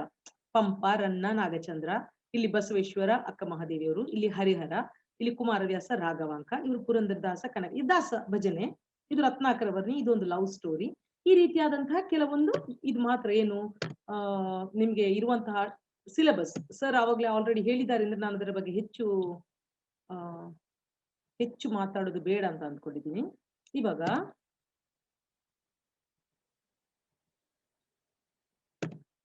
ಇವಾಗ ನೆಕ್ಸ್ಟ್ ನೋಡಿ, ಕನ್ನಡ ಸಾಹಿತ್ಯದ ಹೊಸಗನ್ನಡ ಸಾಹಿತ್ಯ. ಇಲ್ಲಿ ಕೂಡ ಹಾಗೇನೆ BM ಶ್ರೀ ಅವರು, ಕುವೆಂಪು ಅವರು, ಮಾಸ್ತಿ, ಬೇಂದ್ರೆ, ರಾಜರತ್ನಂ, ಗೋಕಾಕಿ, ಇವ್ರದ್ದೆಲ್ಲ ಸ್ಟೋರೀಸ್ ಇರ್ತದೆ. ಸಣ್ಣ 2-3 ಪುಟಗಳ ಸಣ್ಣ ಕಥೆಗಳು. ಅದನ್ನ ನಾನೇ ನಿಮ್ಗೆ ಇದನ್ನ ಹೊಸಗನ್ನಡ ತಗೊಳ್ಳೋದು, ಆ ಸಣ್ಣ ಕಥೆಗಳನ್ನ ಹೇಳುವಂಥದ್ದು, ಮತ್ತು ಅದರ ಧ್ವನಿ, ಆ ಕಥೆಗಳು ಏನನ್ನ ಧ್ವನಿಸ್ತವೆ, ಏನನ್ನು ಹೇಳ್ತಾ ಇದೆ ಅದನ್ನ ಹೇಳುವಂಥದ್ದು. ಇಲ್ಲಿ ನೋಡಿ, ನಿರಂಜನ, ತಾರಸು, ಕಟ್ಟಿಮನಿ, ಇವ್ರದೆಲ್ಲ ಸ್ಟೋರೀಸ್ ಇದೆ. ಇವ್ರದೆಲ್ಲ ಕೆಲವೊಂದು ಕವನಗಳಿದೆ. ಈ GP ರಾಜರತ್ನಂ ಅವ್ರದ್ದು, ಬೇಂದ್ರೆ ಅವರ ಕವನಗಳೆಲ್ಲ ತುಂಬಾ ಚೆನ್ನಾಗಿದೆ. ಇದು GP ರಾಜರತ್ನಂ ಅವರ ಕವನಗಳು ಇದೆಲ್ಲ ಇದೆಯಲ್ಲ, ಫಿಲ್ಮ್ ಅಲ್ಲೆಲ್ಲ ಬಂದಿತ್ತಲ್ಲ, ಹೇಳ್ಕೊಳ್ಳೋಕೊಂದೂರು, ತಲೆಮ್ಯಾಗೆ ಒಂದ್ಸೂರು, ಈ ರೀತಿಯ ಕವನಗಳಾಗಿರ್ಲಿ. ಮತ್ತೆ ಇಲ್ಲಿ ಕೂಡ ಹಾಗೆ ನೋಡಿ, ಇಲ್ಲಿ ನಾಟಕಗಳೆಲ್ಲ ಬರ್ತವೆ. ಚಿತ್ತಾಲ್ರದು, ಅನಂತಮೂರ್ತಿ ಅವ್ರದ್ದು ಕವನಗಳಿದೆ. ಹಾಗೆ ಗಿರೀಶ್ ಕಾರ್ನಾಡ್ ಅವರ ನಾಟಕ ತುಗಲಕ್ಕಿದೆ. P ಲಂಕೇಶ್ ಅವರ ಕವನ ಇದೆ. ಇದು ಅವ್ವ ಅನ್ನುವಂತ ಕವನ ಇದೆ. ಈ ರೀತಿಯಾಗಿ ಕೆಲವೊಂದು ಕಥೆಗಳಿದೆ. ಪೂರ್ಣಚಂದ್ರ ತೇಜಸ್ವಿಯವರ ಅಬಜೂರಿನ ಪೋಸ್ಟ್ ಆಫೀಸ್ ಅನ್ನೋ ಅತ್ಯದ್ಭುತವಾದ ರೋಮಾಂಚಕಾರಿಯಾದಂತಹ ಕಥೆ ಇದೆ. ಇದೆಲ್ಲ ಇದೆ. ಮತ್ತೆ ಈ ಸಿದ್ಧಲಿಂಗಯ್ಯನವರ ಪ್ರತಿಭಟನೆಯ ಹಾಡು ಏನಿದೆ, ನಿನ್ನೆ ದಿನ ನನ್ನ ಜನ ಬೆಟ್ಟದಂತೆ ಬಂದರು, ಹೋರಾಟದ ಸಾಗರಕ್ಕೆ ಸಾವಿರಾರು ನದಿಗಳು, ಈ ರೀತಿಯಾದಂತಹ ಎಲ್ಲ ಈ ರೀತಿಯಾದಂತಹ ಒಂದು ಟೆಕ್ಸ್ಟ್ ಅಷ್ಟೇ. ಇವಾಗ ನಾನ್ ನಿಮ್ಗೆ ಹೇಳಲಿಕ್ಕೆ ಇರುವಂತದ್ದು, ನೀವು ಸಿಲೆಬಸ್ ಹೆಂಗೂ ನೋಡಿರ್ತೀವಿ, ಅದ್ರ ಬಗ್ಗೆ ನಾನು ಹೆಚ್ಚು ಮಾತಾಡಿದೆ. ನಾನ್ ನಿಮ್ಗೆ ಹೇಳಲಿಕ್ಕೆ ಹೊರಡ್ತಾ ಇರುವಂತದ್ದು, ನಿಮ್ಮನ್ನ ನಾವು ಹೇಗೆ ಪ್ರಿಪೇರ್ ಮಾಡ್ತೀವಿ ಅಂತ ನಮ್ಮ ಬಿಳಿಮಲೆ ಸರ್ ಹೇಳಿದ್ರಲ್ಲ ನಿಮ್ಗೆ ಆವಾಗ್ಲೇ. ಇವಾಗ ನೋಡಿ, ನಾನ್ ನಿಮ್ಗೋಸ್ಕರ ಒಂದು ಎಕ್ಸಾಂಪಲ್ ಅಷ್ಟೇ. ಪ್ರತಿ ಒಂದು ಟಾಪಿಕ್ ನಲ್ಲಿ 20 ವರ್ಷಗಳಲ್ಲಿ ಯಾವ ರೀತಿಯ ಪ್ರಶ್ನೆಗಳು ಬಂದಿದೆ, ಯಾವ ಯಾವ ವರ್ಷದಲ್ಲಿ ಯಾವ ರೀತಿಯ ಪ್ರಶ್ನೆಗಳು ಬಂದಿದೆ, ಎಷ್ಟೆಷ್ಟು ಅಂಕಗಳಿಗೆ ಬಂದಿದೆ ನೋಡಿ. ಇದೊಂದು ಎಕ್ಸಾಂಪಲ್ ನಿಮ್ಗೆ ತೋರಿಸ್ತಾ ಇದ್ದೀನಿ ಅಷ್ಟೇ. ಆದಿಪುರಾಣ ತಗೊಂಡಾಗ 2019 ನಲ್ಲಿ ಯಾವ ಪ್ರಶ್ನೆ ಬಂದಿದೆ, 2018 ನಲ್ಲಿ ಯಾವ್ದು ಬಂದಿದೆ, 17, 16, 15, 14 ಮಾರ್ಕ್ಸ್ ನೋಡಿ ಇಲ್ಲಿ ಹಿಂಗೆ ಹಾಕಿದ್ದೀನಿ. ಹಾಗೇನೆ ಕಳೆದ ದಶಕದಲ್ಲಿ 2008, ಇದು ಕಳೆದ ದಶಕದಲ್ಲಿ ಗ್ಯಾಪ್ ಕೊಟ್ಟಿರೋದು ಅದಕ್ಕೆ. ಇದು ಈ ದಶಕದ್ದು, ಇದು ಕಳೆದ ದಶಕದ್ದು. ಯಾಕಂತ ಹೇಳಿದ್ರೆ ನಿಮ್ಗೆ ಒಂದು ಅಬ್ಸರ್ವೇಷನ್ ಸಿಗುತ್ತೆ, ಕಳೆದ ದಶಕದಲ್ಲಿ ಹೇಗಿತ್ತು ಪ್ರಶ್ನೆಯ ಸ್ವರೂಪ ಮತ್ತು ಈ ದಶಕದಲ್ಲಿ ಹೇಗೆ ಇದೆ, ನಾವು ಯಾವ ರೀತಿ ಓದ್ಕೋಬೇಕು ಅಂತ. ಮತ್ತೊಂದು ನಾನು ನಿಮಗೋಸ್ಕರ ನನ್ನ ಒಂದು ಕೈ ಬರಹದಲ್ಲಿ ನಾನು ನಿಮಗೆ ನೋಟ್ಸ್ ಮಾಡಿದ್ದೀನಿ. ಜಸ್ಟ್ ಒಂದು ಸ್ಯಾಂಪಲ್ ತೋರಿಸ್ತೀನಿ ನೋಡಿ. ಇಲ್ಲಿ ಇವಾಗ ಆದಿಪುರಾಣದಲ್ಲಿ ಪಂಪ ಒಂದು ಕ್ವಶನ್ ಹಾಕಿರುವಂತದ್ದು. ಪಂಪನ ಆದಿಪುರಾಣ ಗ್ರಂಥ ತನ್ನ ಕಥಾ ಆಕಾರವಾದ ಜಿನಸೇನಾಚರ ಪೂರ್ವ ಪುರಾಣಕ್ಕಿಂತ ಹೇಗೆ ಭಿನ್ನವಾಗಿದೆ, ಕತೆ ಅದು. ಮತ್ತೆ ಇನ್ನೊಂದು, ನಿಮ್ಗೆ ನಾವು ಪಂಪನಲ್ಲಿ ಯಾಕೆ ತೋರಿಸ್ತಾ ಇದ್ದೀವಿ, ಬೇರೆಲ್ಲ ಹೊಸಗನ್ನಡ ಇರೋದು, ತುಂಬಾ ಈಸಿ ಆಗಿರೋದು. ನಿಮ್ಗೆ ನಾವು ಈಸಿಯಾಗಿ ಇದು ತೋರಿಸ್ಬಿಟ್ಟು ನಾವು ಇದು ಅಟ್ರಾಕ್ಷನ್ ಮಾಡೋದಕ್ಕೆ ಇಷ್ಟ ಇಲ್ಲ. ಯಾವ್ದೋ ನೀವು ಕಷ್ಟ ಅಂತ ಹೇಳ್ತೀರಾ ಅದನ್ನೇ ಹೊಡೆದು ತಿರುಳು ತೋರಿಸ್ಬೇಕು, ಅದೇ ನಿಮ್ಗೆ ಚಾಲೆಂಜ್. ಸೊ ಅದಕ್ಕೋಸ್ಕರ ಪಂಪನನ್ನೇ ಹೇಳ್ತಾ ಇದೀವಿ. ನಿಮ್ಗೆ ಇಲ್ಲಿ ಇರುವಂತದ್ದು ಹಳೆಗನ್ನಡ ಅಂತ ಇರುವಂತದ್ದು ಒಂದು ಸ್ವಲ್ಪ ಇರುವಂತದ್ದು ಕಾಂಪ್ಲಿಕೇಟೆಡ್ ಅಂತ ನೀವು ಸ್ಟೂಡೆಂಟ್ಸ್ ಅಂದ್ಕೊಂಡಿರುವಂತದ್ದು ಪಂಪ ಮತ್ತು ಕುಮಾರವ್ಯಾಸ. ಬೇರೆಲ್ಲ ಈಸಿ ಇದೆ, ವಚನಗಳು ನಂಬಿಯನ್ನಂದು, ಭರತೇಶ್ವರ, ಇದೆಲ್ಲ ಈಸಿ ಇರುವಂತದ್ದು. ಇದ್ರ ಬಗ್ಗೆ ನೋಡಿ, ನಿಮಗೆ ಯಾವ ರೀತಿಯ ಪ್ರಶ್ನೆ ಬಂದ್ರು ನೀವು ರೆಡಿ ಇರ್ಬೇಕು ಅನ್ನೋ ಒಂದು ರೀತಿಯಲ್ಲಿ ನಾನು ಮಾಡಿರುವಂತದ್ದು ನೋಡಿ. ಇದೊಂದು ಕ್ವೆಶ್ಚನ್ಗೆ ಉತ್ತರ ಬರೆದಿರುವಂತದ್ದು ನೋಡಿ. ಇಲ್ಲಿ ಪಂಪನ ಒಂದು ಕನ್ಕ್ಲೂಷನ್ ಕೊಟ್ಟಿರುವಂತದ್ದು. ಪಂಪನು ಹುಟ್ಟಿ ಬಾದುಕಿ ಬಾಳಿದ ಕಾಲದ ದೃಷ್ಟಿಯಿಂದ ಆತ ಆದಿಕವಿ, ರಚನೆಗೈದ ಕಾವ್ಯಗಳ ಮಹತ್ ಮತ್ತು ಬೃಹತ್ ದೃಷ್ಟಿಯಿಂದ ಆತ ಮಹಾಕವಿ, ಆರಿಸಿಕೊಂಡ ವಿಷಯ ಮತ್ತು ಅದನ್ನು ನಡೆಸಿದ ಘನತೆಯ ರೀತಿಯಿಂದ ಪಂಪ ಜಗತ್ ಕವಿ ಆಗಿದ್ದಾನೆ. ಈ ರೀತಿ ಒಂದು ಕನ್ಕ್ಲೂಷನ್ ಕೊಟ್ಟಾಗ ಒಂದು ಗ್ರೇಟ್ ನಿರ್ಗಮನ, ಒಂದು ಗ್ರೇಟ್ ಒಂದು ತುಂಬಾ ಒಂದು ನಿಮ್ಮ ಒಂದು ಈ ಕನ್ಕ್ಲೂಷನ್ ನೋಡಿದ ಮೇಲೆ ಅವ್ರಿಗೆ ಮತ್ತೆ ಇನ್ನೊಂದು ಪ್ರಶ್ನೆ ಬರಬಾರ್ದು, ಈ ವ್ಯಕ್ತಿಗೆ ನಾನು ಮಾರ್ಕ್ ಹಾಕ್ಬೇಕಾ ಹಾಕ್ಬಾರ್ದು ಅನ್ನೋ ಪ್ರಶ್ನೆ ಬರಬಾರ್ದು. ಆ ರೀತಿಯಾಗಿ ಒಂದು ಮಾಡಿರುವಂತದ್ದು. ಓಕೆ, ಇದು ಲೌಕಿಕ ಮತ್ತು ಆಗಮಿಕ ಕಾವ್ಯಗಳ ಪರಿಭಾವನೆ ಆಗಿರ್ಲಿ, ಅಥವಾ ಇಲ್ಲಿ ನೋಡಿ ಇದು ಆದಿಪುರಾಣದಲ್ಲಿ ಭವಾವಳಿ ಕಥೆಯ ಪ್ರಸ್ತಾರಗಳು ಹೇಗೆ ಬರುತ್ತದೆ. ಇಲ್ಲಿ ನೋಡಿ, ಮನುಷ್ಯ ಜೀವನದ ವಿಕಾಸ ಜೈನ ಧರ್ಮ ದರ್ಶನವು ಕಾಣಿಸುವ ಮಹತ್ವದ ಸತ್ಯವಾಗಿದೆ. ಈ ರೀತಿಯಾಗಿ ಒಂದು ನಿಮಗೊಂದು ತುಂಬಾ ಇಂಪ್ರೆಸಿವ್ ಆದಂತಹ ವಾಕ್ಯಗಳನ್ನ ಹಾಕಿ ಹೇಗೆ ಮಾಡಬಹುದು, ಹೇಗೆ ಪ್ರಶ್ನೆ ಪತ್ರಿಕೆಗಳನ್ನು ಬರಿಬಹುದು ಅನ್ನುವಂಥದ್ದು ನೋಡಿ.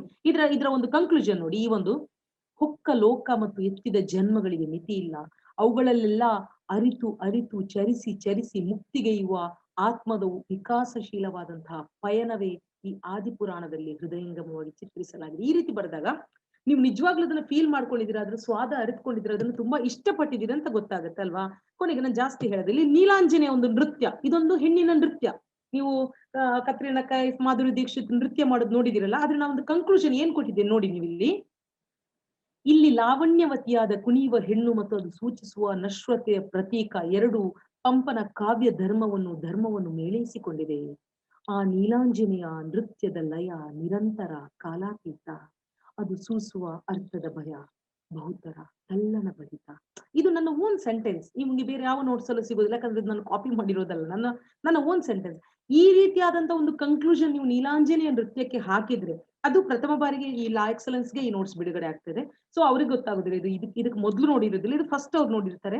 ಇದು ನೋಡಿದಾಗ ನಿಮ್ಮ ಬಗ್ಗೆ ಅವ್ರು ಯಾವ ಒಂದು ಅಭಿಪ್ರಾಯ ಬರ್ತಾರೆ, ನೀಲಾಂಜನೆಯ ನೃತ್ಯದ ವೈಶಿಷ್ಟ್ಯವನ್ನ, ಲಾವಣ್ಯತೆಯನ್ನ, ಮನಮೋಹಕ ಸುಂದರ ನೀವು ಎಷ್ಟು ಎಂಜಾಯ್ ಮಾಡಿದ್ದೀರಾ ಕಾವ್ಯವನ್ನಂತ ಇದನ್ನ ನೋಡಿದಾಗಲೇ ಅವ್ರಿಗೆ ಗೊತ್ತಾಗುತ್ತೆ.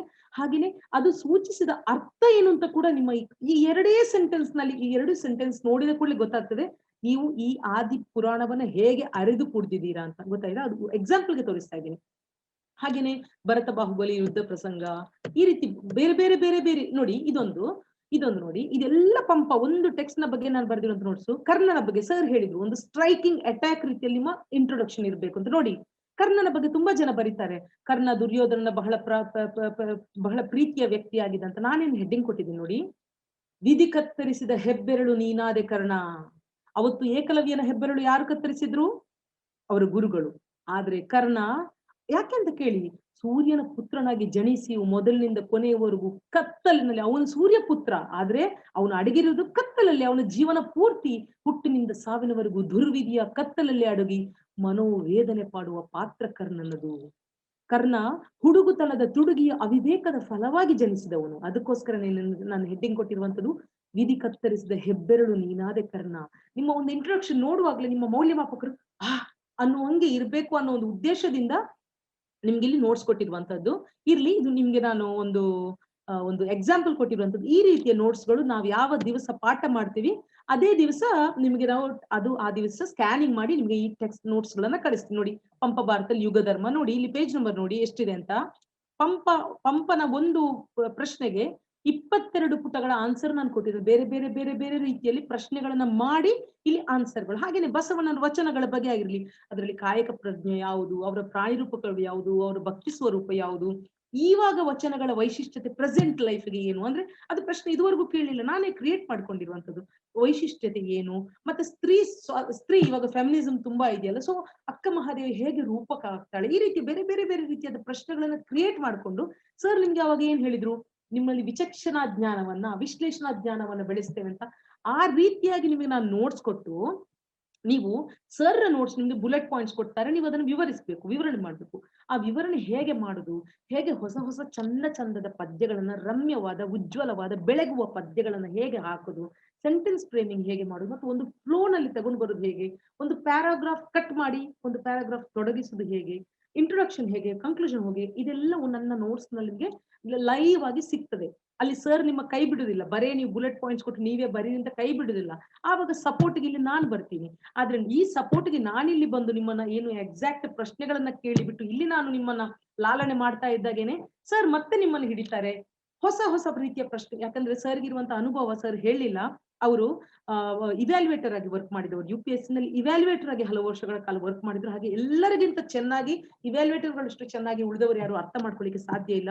ಅವರು ಶ್ರೀಮತಿ ನಂದಿನಿ, ಗೌರವಾನ್ವಿತರಾದ ನಂದಿನಿ ಆಗಿರ್ಲಿ, ಬಾಲಾಜಿ ಅವರಾಗಿರ್ಲಿ, ಅಂದ್ರೆ ಟಾಪ್ ರ್ಯಾಂಕ್ಗಳೆಲ್ಲ ತೆಗೆದುಕೊಂಡಂತಹ ದೇಶದಲ್ಲಿ ಕನ್ನಡದ ಕೀರ್ತಿ ಪತಾಕೆ ಹೆಚ್ಚಿಸಿದ ಕನ್ನಡದ ಕಂದಮ್ಮಗಳು ಅವರು. ಅವರ ಉತ್ತರ ಪತ್ರಿಕೆಗಳನ್ನು ನೋಡಿದ್ದಾರೆ, ಹಿಂಗಿತ್ತು ಎಲ್ಲ ನೋಡಿದ್ದಾರೆ. ಸೊ ಅವರ ಅನುಭವ ಎಲ್ಲವೂ ಧಾರೆ ಎರೆದು ನಮ್ಮಿಬ್ಬರ ಒಂದು ಬ್ಯೂಟಿಫುಲ್ ಆದಂತಹ ಒಂದು ಕಾಂಬಿನೇಷನ್ ಇಂದ ಈ ಒಂದು ಕನ್ನಡ ಸಾಹಿತ್ಯದ ಚರಿತ್ರೆ ಏನಿದೆ, ಈ ಒಂದು 150 ಗಂಟೆಗಳ ಪಯಣ ನಿಮ್ಮ ಜೀವನದಲ್ಲಿ ಅತ್ಯಂತ ಮನಮೋಹಕವಾದ ಪಯಣ ಅಂತ ನಾನು ನಿಮ್ಗೆ ಹೇಳಲಿಕ್ಕೆ ಇಷ್ಟಪಡ್ತೇನೆ. ಇಷ್ಟೇ ನನ್ನ ಮಾತು. ಧನ್ಯವಾದ. Hello sir sir and ma'am, good evening. ನನ್ನ ಹೆಸರು ಅಣ್ಣಯ್ಯ ಅಂತ. ನಾನೊಬ್ಬ UPSC ಆಸ್ಪಿರೆಂಟ್. ನೀವು ಚೆನ್ನಾಗಿ ಮಾಡ್ತಾ ಇದ್ದೀರಾ. ನಮ್ಗೆ ಯಾರಿಗೂ ಮಾರ್ಕ್ಸ್ ಬಗ್ಗೆ ಏನು ಇಂಟ್ರೆಸ್ಟ್ ಇಲ್ಲ, ಬಟ್ ನಮ್ ಕನ್ನಡ ಚರಿತ್ರೆ ಬಗ್ಗೆ ತಿಳ್ಕೊಬೇಕನ್ನೋದು ಆಸೆ ನಮ್ದು. ಸ್ವಲ್ಪ ಹೀಗೆ ಇನ್ನ ಡೆಪ್ತ್ ಆಗಿ ಹೇಳಿ, ಅದೇ ಅಷ್ಟೇ. ಶೋರ್ ಇದು ಇವತ್ತು ನಿಮ್ ಇವತ್ತು ಬಿಗಿನಿಂಗ್ ಅಷ್ಟೇ. ಇದನ್ನ ಇನ್ನೂ ಅಂದ್ರೆ ಈ ಭಾಷೆ ಮತ್ತು ತತ್ವಶಾಸ್ತ್ರ ಇದೆಯಲ್ಲ, ಇದರಲ್ಲಿ ಎರಡರಲ್ಲಿ ಬೇಸಿಕಲಿ ಸರಿ ತಪ್ಪುಗಳ ಪ್ರಶ್ನೆ ಇಲ್ಲ. ಅದು ಮ್ಯಾಥಮೆಟಿಕ್ಸ್ ಅಲ್ಲಿ 3+3 6 ಅಂತ ಒಂದು ಸರಿ ತಪ್ಪಿನ ಪ್ರಶ್ನೆ ಇದೆ. ಅಥವಾ ನಿಮಗೆ ಅಮಿತಾಬ್ ಬಚ್ಚನ್ ಕೌನ್ ಬರೋಗ ಕರೋಡಪತಿಯಲ್ಲಿ ಒಂದು ಪ್ರಶ್ನೆ ಕೊಟ್ಟು 4 ಉತ್ತರ ಕೊಟ್ಟು ಅದರಲ್ಲಿ ಒಂದಕ್ಕೆ ರೈಟ್ ಹಾಕಿದ್ರೆ ಮಾರ್ಕ್ ಬರ್ತದಲ್ಲ. ಭಾಷೆ ಮತ್ತು ತತ್ವಶಾಸ್ತ್ರ ಹಾಗಲ್ಲ. ಇಲ್ಲಿ ಸರಿ ತಪ್ಪುಗಳ ಪ್ರಶ್ನೆ ಇಲ್ಲ. ಆ ಸರಿ ತಪ್ಪುಗಳನ್ನ ನೀವು ಹೇಗೆ ವಿಶ್ಲೇಷಣೆ ಮಾಡ್ತೀರಿ ಭಾಷೆಯಲ್ಲಿ ಎಂಬುದಷ್ಟೇ ಮುಖ್ಯ. ಅರ್ಜುನನನ್ನು ಉಳಿಸ್ಲಿಕ್ಕೆ 12ನೇ ಆಶ್ವಾಸದಲ್ಲಿ ಅರ್ಜುನನನ್ನು ಉಳಿಸ್ಲಿಕ್ಕೆ ಕೃಷ್ಣ ಅರ್ಜುನನ ಮಗನಾಗಿರುವ ಘಟೋತ್ಕಜನನ್ನ ಬಲಿ ಕೊಡ್ತಾನೆ. ಪಾಂಡವರ ಪುತ್ರ ಅವನು ಘಟೋತ್ಕಜ. ಹಾಗಾದ್ರೆ ಅಪ್ಪನನ್ನು ಉಳಿಸ್ಲಿಕ್ಕೆ ಮಗನನ್ನು ಬಲಿ ಕೊಡುವುದನ್ನ ಪಂಪ ಬರಿತಾನೆ ಅಂತಂದ್ರೆ ನಾವು ಇದನ್ನ ವಿಶ್ಲೇಷಣೆಗೆ ಓಡಿಸ್ಬೇಕಲ್ವಾ? ಆವಾಗ ನಾವು ಆಳಕ್ಕೆ ಹೋಗ್ತೀವಿ ನಾವು. ಅಥವಾ ಅಶ್ವತ್ಥಾಮ ಮತ್ತು ಕರ್ಣ, ಬ್ರಾಹ್ಮಣ ಮತ್ತು ಶೂದ್ರ ನಡುವಿನ ಸಂಘರ್ಷ ನಡೀತದೆ. ಈ ಕಾಲದಲ್ಲಿ ಅದನ್ನ ಬಹಳ ಮುಕ್ತವಾಗಿ ಚರ್ಚೆ ಮಾಡೋದು ಕಷ್ಟ ಎಂಬ ಒಂದು ಅರಿವು ನಮಗಿದೆ. ಅದರ ಹಿನ್ನೆಲೆಯಲ್ಲಿನೇ ಪಂಪ ಅದನ್ನ ಹೇಗೆ ಟ್ಯಾಕಲ್ ಮಾಡ್ತಾನೆ ಅಲ್ವಾ? ನೀನು ಸೂತ ಪುತ್ರ ಅಂತ ಮತ್ತೆ ಅಶ್ವತ್ಥಾಮ ಹೇಳ್ತಾನೆ. ನೀನು ದ್ವಿಜ, ನೀನು ನೀರೊಳ್ಳೆ ಅಂತ ಕರ್ಣ ಹೇಳ್ತಾನೆ. ಹಾಗಾದ್ರೆ ಈ ಬ್ರಾಹ್ಮಣ ಶೂದ್ರರ ಸಂಘರ್ಷ ಹೇಗಿದೆ ಅದನ್ನ ನಾವು ಆ ಪಠ್ಯ ಬಂದಾಗ ತಕೊಳ್ತೀವಿ. ಹಾಗಾಗಿ ಅಂದ್ರೆ ತೀರಾ ಆಳಕ್ಕೆ ಹೋಗ್ಬಿಟ್ರೆ ನಮಗೆ ಅದು ಇನ್ನೊಂದು ಸಮಸ್ಯೆಯನ್ನ ಉಂಟು ಮಾಡ್ತದೆ. ಆದ್ರೆ ನಮ್ಮ ಟಾರ್ಗೆಟ್ ಇರುವುದೇನಂದ್ರೆ UPSC ಎಕ್ಸಾಮಿನೇಷನ್ ಅಲ್ಲಿ ಅತ್ಯುತ್ತಮವಾದ ಮಾರ್ಕ್ ಅನ್ನ ಪಡೆಯುವುದಕ್ಕೆ ಎಷ್ಟು ಬೇಕು ಅಷ್ಟಕ್ಕೆ ನಾವು ರಿಸ್ಟ್ರಿಕ್ಟ್ ಮಾಡ್ಕೊಂಡು ಹೇಳ್ತೀವಿ. ನೀವು ನನ್ನ MA ವಿದ್ಯಾರ್ಥಿಯಾಗಿ ಬನ್ನಿ, ಆಗ 2 ವರ್ಷಗಳ ಕಾಲ ನಾವು ಪಂಪ ಭಾರತವನ್ನೇ ಬಹಳ ಅದ್ಭುತವಾಗಿ ಚರ್ಚೆ ಮಾಡಬಹುದು. ದಟ್ಸ್ ಅಂದ್ರೆ ನಮಗೆ ಅದರ ಬಗ್ಗೆ ಲಿಮಿಟೇಷನ್ಸ್ ಕೂಡ ಇದೆ. But will try to take you ಅಂದ್ರೆ ನಿಮ್ಮನ್ನ ಅದರ ಒಂದು ಭಾಷೆ ಮತ್ತು ಸಾಹಿತ್ಯದ ಅತ್ಯಂತ ಅತ್ಯುತ್ತಮವಾದ ಉಚ್ಛ್ರಾಯ ಸ್ಥಿತಿಗೆ ತೆಗೆದುಕೊಂಡು ಹೋಗಿ ಸರಿ ತಪ್ಪುಗಳ ಸಾಮಾನ್ಯ ಪ್ರಶ್ನೆಗಳಿಲ್ಲದೆ ಆ ವಿಶ್ಲೇಷಣೆಯ ಮಟ್ಟದಲ್ಲಿ ನಾವು ಎಲ್ಲಿಗೆ ತಕೊಂಡು ಹೋಗ್ಬೋದು ಎಂಬುದನ್ನ ನಮ್ಮಿಂದ ಆದಷ್ಟು ನಾವು ಹೇಳ್ತೇವೆ. ಈಗಾಗಲೇ ಫರ್ಜಾನ್ ಅವರ ನೋಟ್ಸ್ ಅಲ್ಲಿ ನಿಮಗೆ ಅದರ ಸೂಚನೆಗಳನ್ನ ಕಂಡಿದ್ದೀವಿ. ಬಟ್ ಅದನ್ನ ನಾವು ಹೇಳ್ತೇವೆ. Yes yes okay sir, thank you sir. Sir ನಾನು 15 ಮಿನಿಟ್ಸ್ ಲೇಟ್ ಆಗಿ ಬಂದೆ. ಟೈಮಿಂಗ್ 4 ರಿಂದ 5 ಗಂಟೆ ಇರುತ್ತೆ ಸರ್. 2 ರಿಂದ 4 2 hours per day. 2 ರಿಂದ 4 ಹೌದು, Monday to Saturday 2 to 4 total 150 days. Okay sir, thank you sir. 75 ದಿವಸ ಅಂದ್ರೆ 2.5 ತಿಂಗಳು ಆಗ್ತದೆ. ಓಕೆ ಸರ್, ಓಕೆ ಆಯ್ತು. Okay sir. Praveen Kumar. Hello yes hello sir, good evening sir. Good evening. Sir, ನಾನು ಪ್ರವೀಣ್ ಕುಮಾರ್ ಅಂತ ಹೇಳಿ ಬಾಗಲಕೋಟೆಯಿಂದ ಫೋನ್ ಮಾಡ್ತಿರೋದು. ಸರ್, ಈಗ ಕನ್ನಡ ಸಾಹಿತ್ಯಕ್ಕೆ ಈಗ ಬುಕ್ ಲಿಸ್ಟ್ ಅಂತ ಇದೆಯಲ್ಲ ಸರ್, ಅದು ಯಾವ್ಯಾವ ಆಥರ್ಸ್ ತಗೋಬೇಕಂತ ಗೊತ್ತಾಗ್ಲಿಲ್ಲ ನಂಗೆ. ಅದು ಈಗಲೇ ಬೇಕಾ ನಿಮಗೆ? ಅಂದ್ರೆ ಅಫ್ಕೋರ್ಸ್ ನೀವು ಪಂಪ ಭಾರತದ 12 ಮತ್ತು ಫರ್ಜಾನ ಹೇಳ್ತೀರಾ ಅದನ್ನ? ಹೌದು, ಆ ಬುಕ್ ಲಿಸ್ಟ್ ಏನಿದೆ ಗೊತ್ತಾ, ಇವಾಗ ನಾವು ನಿಮ್ಮ ಕಾಂಟ್ಯಾಕ್ಟ್ ನಮ್ಗೆ ನೇರವಾಗಿ ಇಲ್ಲ ಅಲ್ವಾ? ಹಾಗಾದ್ರೆ ಇಲ್ಲಿ ಸಚಿನ್ ಅವರು ಅಥವಾ ವಿಜಯ್ ಅವರು ನಿಮ್ಮೆಲ್ಲರಿಗೆ ಒಂದು ಬುಕ್ ಲಿಸ್ಟ್ ನ ಒಂದು ವಾಟ್ಸ್ಆಪ್ ಮೆಸೇಜ್ ಮಾಡ್ಬೋದು, ನಿಮ್ಮ ಕಾಂಟ್ಯಾಕ್ಟ್ ಇರುವ ಕಾರಣ. ನಮ್ಗೆ ಇಲ್ಲ ಅಲ್ವಾ? ಸೊ ಒಂದೇ ಪೇಜ್ ಇರುವಂತದ್ದು, ದಯವಿಟ್ಟು ಅದನ್ನ ಅವರು ನಡೆಸ್ಕೊಡ್ಬೇಕು ಅಂತ ನಾನು ಕೇಳ್ಕೊಳ್ತೀನಿ. Okay ma'am. Okay, thank you. ಆದ್ರೆ ಒಂದು ಕಿವಿ ಮಾತು ಏನಂದ್ರೆ, ಕ್ಲಾಸ್ ಆಗುವಾಗ ನಿಮ್ಮ ಹತ್ರ ಪಠ್ಯ ಪುಸ್ತಕಗಳು ಇರ್ಲೇಬೇಕು. ಅದೇ ಸರ್, ಅದಕ್ಕೆ ನಾಳೆ ನಾವು ಗೈಡ್ ಗಳನ್ನ ನೋಟ್ಸ್ ಗಳನ್ನ ಇಟ್ಟುಕೊಂಡು ನಿಮಗೆ UPSC ಪರೀಕ್ಷೆಯಲ್ಲಿ ಪಾಸ್ ಆಗಕ್ಕಾಗಲ್ಲ. ಇಡೀ ಪಂಪ ಭಾರತ ಬೇಕು ಅಂತ ಹೇಳಲ್ಲ ನಾನು ನಿಮ್ಮ ಹತ್ರ ಈ ಒಂದು ಪರೀಕ್ಷೆಗೆ.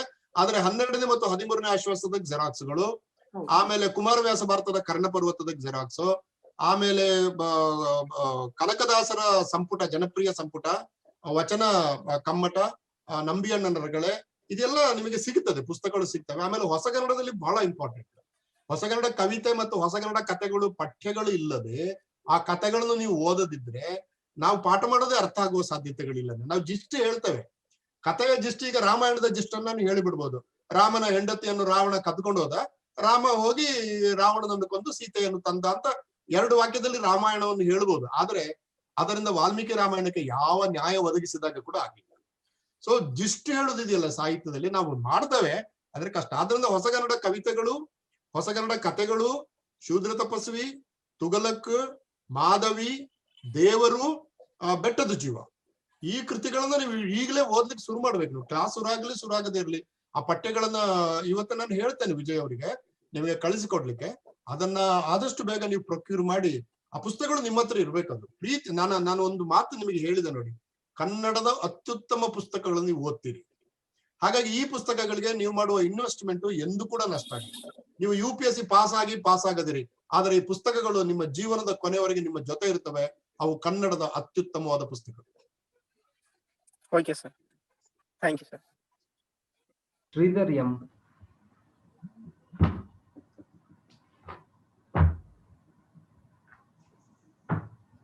ಶ್ರೀಧರ್ ಎಂ ಅನ್ಮ್ಯೂಟ್ ಮಾಡ್ಕೊರಿ. ಹಲೋ. ಶ್ರೀಧರ್ ಅವರೇ ನಮಸ್ಕಾರ. ನಮಸ್ತೆ sir. Is audible sir? Yes very much. Sir, ನನ್ಗೆ ಏನಂತ ಹೇಳಿದ್ರೆ, ಇವಾಗ ಕನ್ನಡ ತಗೊಳೋದ್ರಿಂದ, ಆಪ್ಷನ್ ಅಲ್ಲಿ ಲಿಟ್ರೇಚರ್ ತಗೊಳ್ಳೋದ್ರಿಂದ ನನಗೆ ಅಡ್ವಾಂಟೇಜ್ ಡಿಸ್ಅಡ್ವಾಂಟೇಜ್ ಎರಡು ಸ್ವಲ್ಪ ಹೇಳಿದ್ರೆ ಒಳ್ಳೇದು. ಯಾಕಂತ ಹೇಳಿದ್ರೆ, ಇವಾಗ ನಾವು GS ತಗೊಂಡಿರ್ತೀವಿ ಕೋಚಿಂಗ್ ಸೆಂಟರ್ಸ್ ಅಲ್ಲಿ, ಹಿಸ್ಟ್ರಿ ಆಗಿರ್ಬೋದು, ಜಿಯೋಗ್ರಫಿ ಸರ್ಸ್ ಬರ್ತಾರೆ, ಬಂದ್ಬಿಟ್ಟು ಲೆಕ್ಚರಿಂಗ್ ಕೊಟ್ಬಿಟ್ಟು ಕೊನೆಯಲ್ಲಿ ಹೇಳ್ತಾರೆ, ಈ ತರ ನೀವು ಜಿಯೋಗ್ರಫಿ ತಗೊಂಡ್ರೆ 60% GS ಅಲ್ಲಿ ಕಂಪ್ಲೀಟ್ ಆಗುತ್ತೆ ಪೋರ್ಷನ್ಸ್ ಅಲ್ಲಿ, 40% ಎಕ್ಸ್ಟ್ರಾ ಮಾಡಿದ್ರೆ ಇದು ಆಪ್ಷನ್ ಕ್ಲಿಯರ್ ಆಗುತ್ತೆ, GS ಗೆ ಯೂಸ್ ಆಗುತ್ತೆ, ಆಮೇಲೆ ನಿನ್ನ ಆಪ್ಷನಲ್ಗೂ ಯೂಸ್ ಆಗುತ್ತೆ. ಬಟ್ ನೀವೇನಾದ್ರು ಕನ್ನಡ ಆತರ ಲಿಟ್ರೇಚರ್ ಇಲ್ಲಾಂದ್ರೆ ರೀಜನಲ್ ಲ್ಯಾಂಗ್ವೇಜ್ ಆತರ ಹೋದ್ರೆ ನಿಮ್ಗೆ GS ಗೆ ಅದಕ್ಕೆ ತುಂಬಾ ಬೇರೆ ಬೇರೆ ವ್ಯತ್ಯಾಸ ಇರುತ್ತೆ, ನಿಮ್ ಟೈಮ್ ತುಂಬಾ ಕಡಿಮೆ ಅಂತ. ಇವಾಗ ಜನವರಿಗೆ ಸ್ಟಾರ್ಟ್ ಮಾಡೋದ್ರಿಂದ ಇವಾಗ ಸೊ ನಮ್ಗಿರೋದು ತುಂಬಾ ಕಡಿಮೆ ಟೈಮ್.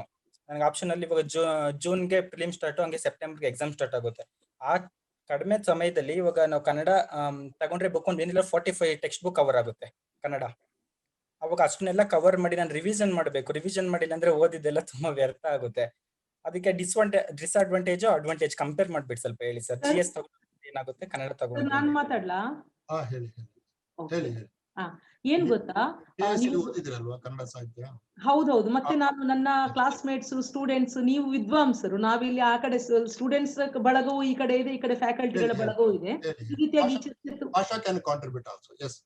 ಈ ರೀತಿಯ ಚರ್ಚೆಗಳು ತುಂಬಾ ಬರ್ತಾ ಇರ್ತವೆ. ಆದ್ರೆ ಒಂದು ವಿಚಾರ ಹೇಳ್ತೀನಿ ಕೇಳಿ, ನೀವು ಅದು ಕರೆಕ್ಟ್, ನೀವೇನ್ ಹೇಳ್ತೀರಾ, GS ಗೆ ಅಲ್ಲಿ ಹೆಲ್ಪ್ ಆಗುತ್ತೆ, ಇಲ್ಲಿ ಇನ್ನೊಂದಕ್ಕೆ ಹೆಲ್ಪ್ ಆಗುತ್ತೆ, ಎಲ್ಲ ಕರೆಕ್ಟ್. ನಾವು ಕೂಡ ಅದೆಲ್ಲವನ್ನು ಮನಗಂಡೇ ಈ ಕನ್ನಡ ಆಪ್ಷನ್ ಅಲ್ಲಿ ಬಂದಿರುವಂತವ್ರು.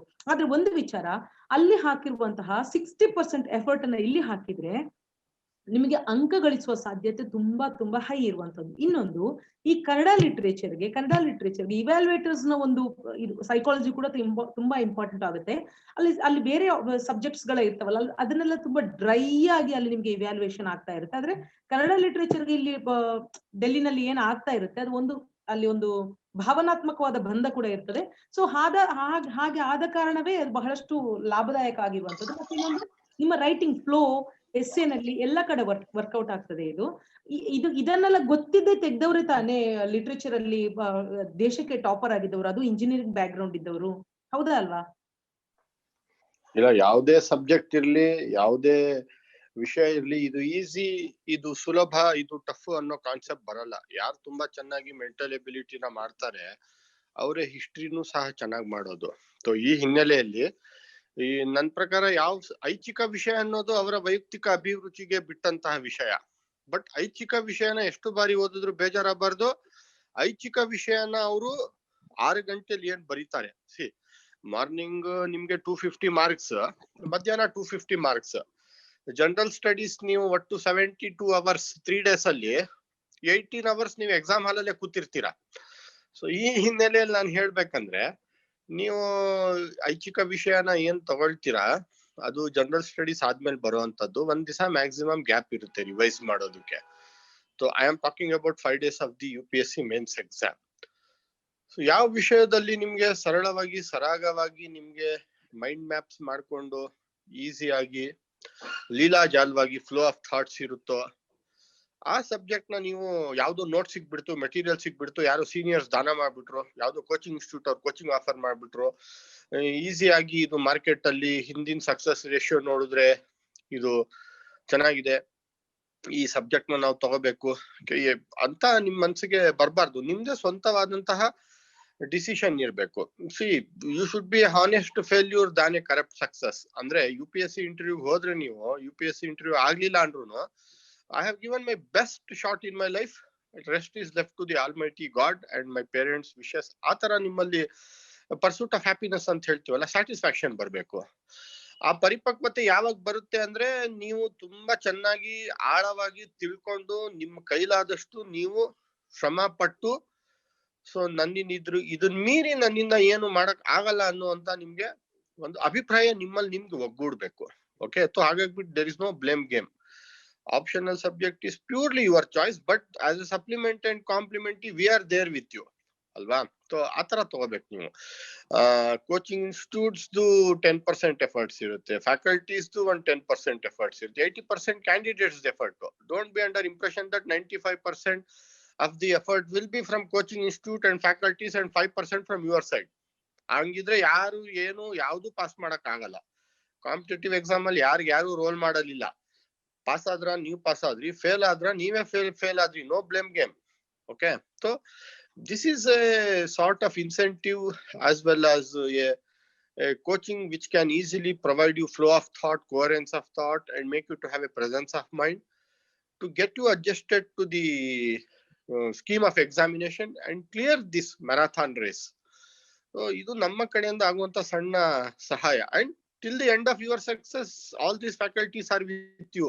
Don't think that 2.5 ತಿಂಗಳು ಪಾಠ ಆಯ್ತು, ಟಾಟಾ ಬೈ ಬೈ, ಮುಂದೆ ನೀವು ಮಾಡ್ಕೋಬೇಕಿಲ್ಲ. You can be with touch with them, or we can motivate you, we can help you, we can support you. So ಎಲ್ಲಾ ದೃಷ್ಟಿಲೂ ನೀವು ನಿಮ್ಗೆ ಯಾವ್ದು ಫೈನಲ್ ಆಗಿ ಸರಿ ಅನ್ಸುತ್ತೆ ಅದನ್ನ ಮಾಡಿ. ಬಟ್ ಜಾಗ್ರಫಿ, ಹಿಸ್ಟ್ರಿ, ಪಬ್ಯಾಟ್ ಅದ್ರದ್ದೇ ಅಡ್ವಾಂಟೇಜ್ ಇದೆ. ಕನ್ನಡ ಲಿಟ್ರೇಚರ್ ತಗೊಂಡ್ರೆ ಅದ್ರದ್ದೇ ಆದಂತಹ, ಅದಕ್ಕೆ ಯಾರೋ ನಾರ್ತ್ ಇಂಡಿಯಾಲೆಲ್ಲೋ ಕಾಶ್ಮೀರಲ್ಲಿ ಇರೋರು, ಎಲ್ಲೋ ಡೆಲ್ಲಿಲಿ ಇರೋರು ಕನ್ನಡ ಲಿಟ್ರೇಚರ್ ತಗೊಳಕ್ ಆಗಲ್ಲ. ಕನ್ನಡಿಗರು ಈ ಭಾಷೆ ಬಗ್ಗೆ, ಇಲ್ಲಿನ ನಾಡಿನ ಬಗ್ಗೆ, ಇಲ್ಲಿನ ಜಲ ಬಗ್ಗೆ, ಇಲ್ಲಿನ ಸಾಹಿತ್ಯದ ಬಗ್ಗೆ ನಿಮ್ಗೆ ಒಲವಿದ್ದು ತಿಳ್ಕೊಬೇಕು ಅಂದ್ರೆ, ಉತ್ತಮ ನಾಗರಿಕರಾಗ್ಬೇಕಂದ್ರೆ ಡೆಫಿನೆಟ್ಲಿ ಆಪ್ಷನಲ್ ಸಬ್ಜೆಕ್ಟ್ ನ ತಗೋಬಹುದು ನೀವು. there is no loss. This I can contribute. Thanks. Thank you, sir. Thank you, sir.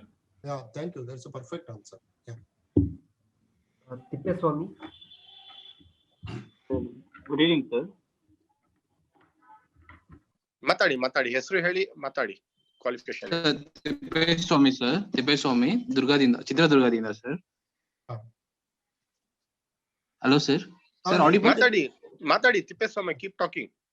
ಹಾ ಸರ್. ಸರ್ ನಂದು 2 ಕ್ವಶನ್ ಇದೆ. ಮೇನ್ ಆಗಿ ನನಗೆ ಸ್ವಲ್ಪ ಇವಾಗ ನೀವು ಏನ್ ಇಷ್ಟೊತ್ತು ನನಗೆ ಪಠ್ಯಕ್ರಮ ಬಗ್ಗೆ ಏನು ವಿಶ್ಲೇಷಣೆ ಮಾಡಿದ್ರಲ್ವಾ, ಅದರಲ್ಲಿ ನನಗೆ ಹಳೆಗನ್ನಡ ಸ್ವಲ್ಪ ಬೇಸಿಕ್ ಅಂದ್ರೆ ಅದನ್ನ ಬಿಡಿಸಿ ಓದ್ಬೇಕಾಗಿರೋದ್ರಿಂದ ಸ್ವಲ್ಪ ಕನ್ಫ್ಯೂಷನ್ ಆಗುತ್ತೆ ಅಂತ ನನ್ಗನ್ನಿಸ್ತು. ಸೊ ಇದಕ್ಕೆ ಏನಾದ್ರು ನೀವು ಸ್ಪೆಷಲ್ ಕ್ಲಾಸ್ ಏನಾದ್ರು ತಗೊಂತೀರಾ? ಯಾವ ತರ ನಾವು ಹಳೆಗನ್ನಡನ ಓದ್ಬೇಕು ಅನ್ನೋದಕ್ಕೆ ಏನಾದ್ರು ಸ್ವಲ್ಪ ನೀವು ಸ್ಪೆಷಲ್ ಆಗಿ ಏನಾದ್ರು ಕ್ಲಾಸ್ ತಗೊಂತೀರಾ sir? Bilimale sir will answer. ಇಲ್ಲ, ನಾನ್ ನೋಡಿ PPT ಮಾಡಿದಾಗ ಹಳೆಗನ್ನಡದ ಪದ್ಯವನ್ನ ಕೊಟ್ಟು ಅದರ ಕೆಳಗಡೆ ಅದನ್ನು ಹೊಸಗನ್ನಡದಲ್ಲಿ ಹೇಳಿದ್ದೇನೆ ನಾನು. ಅಂದ್ರೆ ಎಲ್ಲ ಪದ್ಯಗಳನ್ನು ಮಾಡಕ್ಕಾಗಲ್ಲ. ಮುಖ್ಯ ಪದ್ಯಗಳು, ಉದಾಹರಣೆಗೆ ಕರ್ಣ ಸತ್ತಾಗ, ಕೌರವನ ಪ್ರಲಾಪ, 3 ಪದ್ಯ ಇದೆ. ಆ 3 ಪದ್ಯವನ್ನ ನಾನು ಮೂಲದಲ್ಲಿ ಹೇಳಿ ಕೆಳಗೆ ಅದರ ಹೊಸಗನ್ನಡ ಗದ್ಯಾನುವಾದವನ್ನು ಕೂಡ ಕೊಟ್ಟು ಆ ಪದ್ಯದಲ್ಲಿ ಮುಖ್ಯವಾದ ಭಾಗ ಯಾವುದು ಅಂತ ಹೇಳುವುದನ್ನ ಕೆಂಪು ಅಕ್ಷರದಲ್ಲಿ ತೋರಿಸಿ ಅದನ್ನು ಕ್ಲಾಸಿನಲ್ಲಿ ನಿಮಗೆ ನಾನು ವಿವರಿಸ್ತೇನೆ. ಕ್ಲಾಸ್ ಆದ ಮೇಲೆ ಆ PPTಯನ್ನೇ PDF ಮಾಡಿ ನಿಮಗೆ ಅದನ್ನು ಕಳಿಸಿಕೊಡ್ತೇನೆ. ಸ್ವಲ್ಪ ಕಷ್ಟ ಹೌದು, ಒಪ್ಪಿಕೊಳ್ತೇನೆ. ಆದರೆ ಅದನ್ನ ಆದಷ್ಟು ಸರಳ ಮಾಡಿ ನಿಮಗೆ ಅರ್ಥವಾಗುವ ಹಾಗೆ ಮಾಡಿಕೊಡುವುದಕ್ಕೆ ಲಾ ಎಕ್ಸಲೆನ್ಸ್ ನಮ್ಮಂತ ಮೇಷ್ಟ್ರುಗಳನ್ನ ತೆಕ್ಕೊಂಡಿದ್ದಾರೆ. ಅದನ್ನ ನಾವು ಮಾಡ್ತೇವೆ. ಆಮೇಲೆ ಪಂಪಭಾರತವೇ ಸಂಪೂರ್ಣ ಟೆಕ್ಸ್ಟ್ ಅಲ್ವಲ್ಲ, ಅದರ ಜೊತೆಗೆ ಇನ್ನೆಷ್ಟು ಟೆಕ್ಸ್ಟ್ಗಳಿದೆ. ಹಾಗಾಗಿ ಅದರಲ್ಲಿ ಬರುವಂತ ಒಂದು 20 ಮಾರ್ಕಿಗೆ ಅಥವಾ 10 ಮಾರ್ಕಿಗೆ ಒಂದೊಂದ್ಸರಿ ಪ್ರಶ್ನೆನೇ ಕೇಳಲ್ಲ ಪಂಪನ ಬಗ್ಗೆ. ನಾನು ಹಳೆ ಪ್ರಶ್ನೆ ಪತ್ರಿಕೆ ನೋಡಿದ್ರೆ ಒಂದು ಪ್ರಶ್ನೆ ಬರ್ತದೆ, ಸಾಹಿತ್ಯ ಚರಿತ್ರೆ ಭಾಗವಾಗಿ ಆದ್ರೂ ಕೇಳ್ಬೋದು. ಹಾಗಾಗಿ ಹಳೆಗನ್ನಡ ಕಷ್ಟ ಅಲ್ಲ. ಹಳೆಗನ್ನಡ ಕಷ್ಟ ಎಂಬುದು ಒಂದು ಪೂರ್ವಾಗ್ರಹ. ಹಳೆಗನ್ನಡ ಆಕ್ಚುಲಿ ಬಹಳ ಆಸಕ್ತಿದಾಯಕವಾಗಿದೆ. ಅದನ್ನು ಓದುವ ಒಂದು ಕ್ರಮ ಇದೆ. ಅದನ್ನು ನಾವು ಹೇಳಿಕೊಡ್ತೀನಿ ಕ್ಲಾಸ್ ಅಲ್ಲಿ. ಯಾಕಂದ್ರೆ ನಾನು ಕಳೆದ 40 ವರ್ಷದಿಂದ ಹಳೆಗನ್ನಡ ಪಾಠ ಮಾಡ್ಕೊಂಡು ಬಂದವನು. ನನ್ನ ಜೊತೆ ಓದಿದ ಯಾವ ಮಕ್ಕಳು ಕೂಡ ಹಳೆಗನ್ನಡ ಕಷ್ಟ ಅಂತ ಹೇಳಿಲ್ಲ, ಮತ್ತು ಅವ್ರು ಇವತ್ತೆಲ್ಲರೂ ಹಳೆಗನ್ನಡ ಪಾಠ ಮಾಡ್ತಾ ಇದ್ದಾರೆ. ಹಾಗಾಗಿ ಅದು ನಮ್ಮ ಚಾಲೆಂಜ್ ಅದು. ಆದ್ರೆ ನಿಮಗೆ ನಾನು ಆಗ PPTಲಿ ತೋರಿಸಿದ ಹಾಗೆ ಮೇಲೆ ಮುಖ್ಯ ಪದ್ಯಗಳನ್ನು ಕೊಡ್ತೀವಿ, ಕೆಳಗೆ ಹೊಸಗನ್ನಡದಲ್ಲಿ ಕೂಡ ಕೊಡ್ತೀವಿ. ಮೇಲಿನ ಪದ್ಯದಲ್ಲಿ ಮುಖ್ಯ ಭಾಗ ಯಾವುದು, ಉದಾಹರಣೆ ನೆನೆದಿರಣ್ಣ ಭಾರತದಳಿ ಪೆರಾರಮನ್, ಅದಕ್ಕೆ ನಾವು ಕೆಂಪು ಅಕ್ಷರದಲ್ಲಿ ಕೊಡ್ತೀವಿ, ಕೆಳಗೆ ಹೊಸಗನ್ನಡದಲ್ಲಿ ಕೊಡ್ತೀವಿ. ಆಮೇಲೆ ಕೊನೆಗೆ ಇದರಲ್ಲಿ ಯಾವ ತರದ ಪ್ರಶ್ನೆ ಬರ್ಬೋದು ಅಂತ ಹೇಳ್ತೀವಿ. ಆಮೇಲೆ ಒಂದ್ ದಿವಸ ಈ ಪ್ರಶ್ನೆ ಹೀಗೆ ಬಂದ್ರೆ ಇದಕ್ಕೆ ಉತ್ತರ ಹೇಗೆ ಬರಿಬೇಕು ಅಂತ ಹೇಳ್ತೀವಿ. ಇಷ್ಟು ಮಾಡ್ತೀವಿ ನಾವು. ಅದಕ್ಕಿಂತ ಆಚೆಗೆ ಏನು ಮಾಡಕ್ ಸಾಧ್ಯ ಅಂತ ನೀವು ಹೇಳಿದ್ರೆ ಅದನ್ನು ಕೂಡ ನಾವು ಮಾಡೋದಕ್ಕೆ ತಯಾರು, ನಮಗೆ ಸಿಕ್ಕ ಲಿಮಿಟೆಡ್ ಸಾಮಿನೊಳಗೆ. ಆಮೇಲೆ ನೋಟ್ಸ್ ಇದೆ ನಿಮಗೆ ಹೊಸಗನ್ನಡದ ಬಗ್ಗೆ ಬೇಕಾದಷ್ಟು. ಪಂಪಭಾರತವೇ ಹೊಸಗನ್ನಡದಲ್ಲಿ ಸಿಗುತ್ತೆ ನಿಮಗೆ. ಈಗ ಅನಂತರಂಗಾಚಾರ್ಯ ಮಾಡಿದ ಟೆಕ್ಸ್ಟ್ ಅಲ್ಲಿ ಹಳೆಗನ್ನಡ ಪದ್ಯಗಳು ಕೂಡ ಸಿಗ್ತವೆ ನಿಮಗೆ, ಪದ್ಯಗಳ ಗದ್ಯಾನುವಾದ ಕೂಡ ಸಿಗ್ತದೆ. ಸೊ ನಮಗೆ ಇಂಟ್ರೆಸ್ಟ್ ಇರ್ಬೇಕಷ್ಟೇ, ಅದನ್ನು ಓದಿ ತಿಳ್ಕೊಳ್ಬೇಕೆಂಬ. ಈಗಾಗಲೇ ಪಾಷಾ ಅವರು ಹೇಳಿದಾಗೆ ನಮ್ಮ ಮನಸ್ಥಿತಿಯಲ್ಲಿ ನಾವು ಯಾವ ಸಬ್ಜೆಕ್ಟ್ ಅನ್ನು ತೆಕ್ಕೊಳ್ತೀವೋ ಅದನ್ನ ಪ್ರೀತಿಸಿ ಓದಬೇಕು ಎಂಬ ಆಸಕ್ತಿ ಇದ್ರೆ ಉಳಿದಿದ್ದೆಲ್ಲವೂ ಕೂಡ ಸುಲಭ. Thank you sir. Thank you sir. ಮತ್ತೆ ಇನ್ನೊಂದು ಕ್ವಶನ್ ಸರ್, ನಮ್ಗೆ ಬೇಸಿಕ್ ಗ್ರಾಮರ್ ಎಷ್ಟು ನೆಸೆಸರಿ ಇದೆ ಸರ್? ಅದಕ್ಕೆ ಹಳೆಗನ್ನಡ ಮತ್ತೆ ಹೊಸಗನ್ನಡಕ್ಕೆ ಎರಡಕ್ಕೂ ಹಳೆಗನ್ನಡ ಮತ್ತೆ ಹೊಸಗನ್ನಡಕ್ಕೆ ಬೇಸಿಕ್ ಗ್ರಾಮರ್ ಎಷ್ಟು ಇಂಪ್ಯಾಕ್ಟ್ ಆಗುತ್ತೆ ನಮ್ಮ ಸಿಲೆಬಸ್ಗೆ? ಪ್ರಶ್ನೆ 1ರಲ್ಲಿ ಗ್ರಾಮರ್ ಎಷ್ಟು ಹೇಳಿಕೊಡ್ತೀರಿ ಆಯೇಷಾ, ತಾವು ಹೇಳಿ. ನೋಡಿ ಸರ್, ಮತ್ತೆ ಇನ್ನೊಂದು, ನಿಮ್ಮ ಮೊದಲನ ಪ್ರಶ್ನೆಗೆ ಉತ್ತರ ಒಂದು ಸೆಂಟೆನ್ಸ್ ನಂಗೆ ಹೇಳಲಿಕ್ಕಿತ್ತು. ಅವ್ರು ಏನ್ ಕೇಳಿದ್ರು ನಿಮ್ಮ ಹತ್ರ ಸರ್, ಅವರ ಪ್ರಶ್ನೆ ಡೌಟ್ ಇದಾಗಿರ್ಬೋದು ಅಂತ ನನ್ನ ಒಂದು ಅಂದಾಜು. ಹಳೆಗನ್ನಡವನ್ನು ನಾವು ಓದುವುದು ಹೇಗೆ ಅಂತ. ಹಳೆಗನ್ನಡವನ್ನು ನೀವು ಓದ್ಬೇಕಾಗಿಲ್ಲ, ಅವ್ರು ಬಿಡಿಸಿ ಓದುವುದು ಹೇಗೆ ಅಂತ ಕೇಳಿದ್ರು. ನಿಮಗೆ ಹಳೆಗನ್ನಡ ಓದುವಂತ ಪ್ರಶ್ನೆ ಕಾಂಪಿಟಿಷನ್ ಇಲ್ವೇ ಇಲ್ಲ. ಹಳೆಗನ್ನಡದ ಒಂದು ಪ್ಯಾರಾಗ್ರಾಫ್ ಕೊಡ್ತಾರೆ, ಇದ್ರ ಭಾವಾರ್ಥ, ಸಂದರ್ಭ ಬರೀರಿ, ಸ್ವಾರಸ್ಯ ಬರೀರಿ ಅಂತ ಕೊಡ್ತಾರೆ. ಅದ್ರ ಒಂದು ವರ್ಡ್ ನೋಡಿದ ಕೂಡ ಏನ್ ಗೊತ್ತಾಗ್ತದೆ, ಇದು ಇದೇ ಸಂದರ್ಭ ಅಂತ. ಸರ್ ಹೆಂಗೂ ಪಾಠ ಮಾಡಿರ್ತಾರಲ್ಲ, ಆದ್ರೆ ನೀವು ಬರೆಯೋದು ಹೊಸಗನ್ನಡದಲ್ಲೇ. ಹೀಗೆ ಕರ್ಣನು ಬಂದಾಗ ಇವನು ಹೀಗೆ ಮಾಡಿದವ, ಅವ್ನು ಕೊಂದನು, ಅವ್ನು ಪರ್ವತವನ್ನು ಉರುಳಿಸಿದನು, ನೀವು ಬರೆಯೋದು ಕನ್ನಡದಲ್ಲೇ. ನಿಮ್ಗೆ ಸಂದರ್ಭ ಗೊತ್ತಿರ್ಬೇಕಷ್ಟೇ, ನೀವು ಹಳೆಗನ್ನಡವನ್ನು ಬಿಡಿಸಿ ಓದ್ಬೇಕಾಗಿಲ್ಲ. ಆಯ್ತಾ? ಜಸ್ಟ್ ಒಂದು ಕ್ಲಾರಿಫಿಕೇಶನ್ ಕೊಟ್ಟೆ ಸರ್ ಅಷ್ಟೇ. ಇನ್ನೊಂದು, ಗ್ರಾಮರ್ ಪಾರ್ಟ್ ಹೇಳಿದ್ರಲ್ಲ, ಗ್ರಾಮರ್ ಪಾರ್ಟ್ ಅನ್ನ ನಾನೇ ಮಾಡುವಂಥದ್ದು. ಗ್ರಾಮರ್ ಪಾರ್ಟ್ ತುಂಬಾ ಈಸಿ ಆಗಿದೆ, ಏನು ಇಲ್ಲ. ನಾವು ಸಣ್ಣದಿರುವಾಗ ಕಲ್ತಿದೀವಿ, ಈ ಕಲ್ತಿದೀವಿ, ಅದೊಂದು ಲಿಂಗ, ಗಂಡು, ಹೆಣ್ಣು, ನಪುಂಸಕನು, ಅದೊಂದು ವಿಭಕ್ತಿ ಅಂದ್ರೆ ರಾಮನು, ರಾಮನನ್ನು, ರಾಮನಿಂದ, ಇಷ್ಟನ್ನೇ ಇರುವುದು. ಅದು ನಿಜವಾಗ್ಲೂ ಇಡಬಾರ್ದಾಗಿತ್ತು UPSCಗೆ ಆ ಒಂದು ಗ್ರಾಮರ್ ಅನ್ನ. ಬಟ್ ನಾನು ಅಂದ್ಕೊಂಡೆ ಬೇರೆ ಬೇರೆ ಫೀಲ್ಡ್ ನವರು ಬರುವಾಗ ಅವ್ರಿಗೊಂದು ಪರಿಚಯಕ್ಕೆ ಇರ್ಲಿ ಅಂತ ಹೇಳ್ಬಿಟ್ಟು ಈ ಗ್ರಾಮರ್ ಕೊಟ್ಟಿದ್ದಾರೆ ಕಾಣ್ಬೇಕು ಅಂತ. ಅಷ್ಟು ಈಸಿ ಆಗಿದೆ, ತುಂಬಾ ಬೇಸಿಕ್ ಆಗಿದೆ, ಅದರಲ್ಲಿ ಏನೂ ಇಲ್ಲ. Okay ma'am, thank you. Okay, ಮತ್ತೆ ಇನ್ನೊಂದು ಹೇಳ್ಬೇಕು, ಇವತ್ತು ಸೆಷನ್ ತುಂಬಾನೇ ಚೆನ್ನಾಗಿತ್ತು. ಲಾಸ್ಟ್ ವೀಕ್ ನಾನು ಅಟೆಂಡ್ ಆಗಿದೆ, ಈ ವೀಕ್ ಅಟೆಂಡ್ ಆಗಿದ್ದೇನೆ. ತುಂಬಾ ಚೆನ್ನಾಗಿದೆ. ಸರ್ ಎಕ್ಸ್ಪ್ಲೇನ್ ಮಾಡಿದ್ದು ಮತ್ತೆ ನೀವು ಎಕ್ಸ್ಪ್ಲೇನ್ ಮಾಡಿದ್ದು ಇಷ್ಟ ಆಯ್ತು. ಮತ್ತೆ ನೋಟ್ಸ್, ನೀವು ಇನ್ನೊಂದು ಡೌಟ್, ನೋಟ್ಸ್ ಇದ್ರಲ್ಲಿ ವೆದರ್ PDF ಇದು ಪ್ರಿಂಟೆಡ್ ಫಾರ್ಮೆಟ್ ಅಲ್ಲಿ ಕೊಡ್ತೀರಾ, ಅಂದ್ರೆ PDF ಫಾರ್ವರ್ಡ್ ಮಾಡ್ತೀರಾ, ಪ್ರಿಂಟೆಡ್ ಫಾರ್ಮೆಟ್ ಅಲ್ಲಿ ಇರುತ್ತೆ ಅಲ್ಲ ನಿಮ್ಗೆ ಹ್ಯಾಂಡ್ ರೈಟಿಂಗ್ ಅಲ್ಲಿ ಫಾರ್ವರ್ಡ್ ಮಾಡ್ತೀರಾ? ಇಲ್ಲ, these all things will be decided by institute. This is just like a trailer of the movie. तो पिक्चर अभी बाकी है अनकोळी. So everything will be provided as per the requirement of the students' interest, and whatever they provide in the classes will be taken care for the examination purpose. You need not have to worry on all these aspects. So kindly don't worry on all those things. So ನಿಮ್ಗೆ ಎಷ್ಟು notes, ಎಷ್ಟು material ಬೇಕಾದ್ರೂ ನಾವು ಬಂಬಾರ್ಡ್ ಮಾಡ್ಬೋದು. Faculties ನಿಮ್ಗೆ ಎಷ್ಟು material notes ಕೊಡ್ಬೋದು ಅಂದ್ರೆ ನೀವು ತುಂಬಾ ಅದು ಓವರ್ಲೋಡ್ ಆಗ್ಬಿಡುತ್ತೆ. ಇದನ್ನೇ ತಗೊಂಡು ಇದನ್ನೇ ನೀವು ಡೈಜೆಸ್ಟ್ ಮಾಡ್ಕೊಂಡು ಇಷ್ಟನ್ನ 3 ಗಂಟೆ ಇರೋದು, 180 minutes ಪೇಪರ್ 1 ಪೇಪರ್ 2. ಸೊ ನೀವೆಲ್ಲ ರೀಪ್ರೊಡ್ಯೂಸ್ ಮಾಡ್ಬೇಕು. ಹಾಗಾಗ್ಬಿಟ್ಟು ಫ್ಯಾಕಲ್ಟೀಸ್ ಆರ್ ವೆಲ್ ಟ್ರೈನ್ಡ್. ಅವ್ರಿಗೆ ಏನ್ ಕೊಡ್ಬೇಕು ಏನ್ ಕೊಡ್ಬಾರ್ದು ಅಂತ ಗೊತ್ತು. Have faith in the institute's administration and faculty's abilities. They will decide it, don't worry. Vijay avre, thank you sir. I think Vijay, it's already 5:30. Vijay avre 5:27.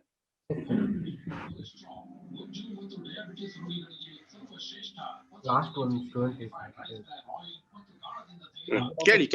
ಕೇಳಿ ವೆಂಕಟಪತಿ ಮಾತಾಡಿ. Good evening sir. Hello, ನಮಸ್ಕಾರ. ಹೇಳಿ. Good evening sir. In the last March ಅಲ್ಲಿ ನೀವು offline classes ಹೋಗ್ತೀವಿ ಅಂತ ಹೇಳ್ತಾ ಇದ್ದೀರಾ, ಅದನ್ನ ಆನ್ಲೈನ್ ಕಂಟಿನ್ಯೂ ಆಗುತ್ತಾ ಇಲ್ಲ ಅಂದ್ರೆ ಬರೀ ಆಫ್ಲೈನ್ ಆಗುತ್ತಾ ಸರ್? ಆಗ ಇಲ್ಲ, ಅದು ನೋಡ್ಬೇಕು ಹೇಗಂತ. ಯಾಕಂದ್ರೆ ಈಗ ಅದು ಇನ್ಸ್ಟಿಟ್ಯೂಟ್ ಈಗ ನಾನು I am in Delhi, I am more comfortable on online classes.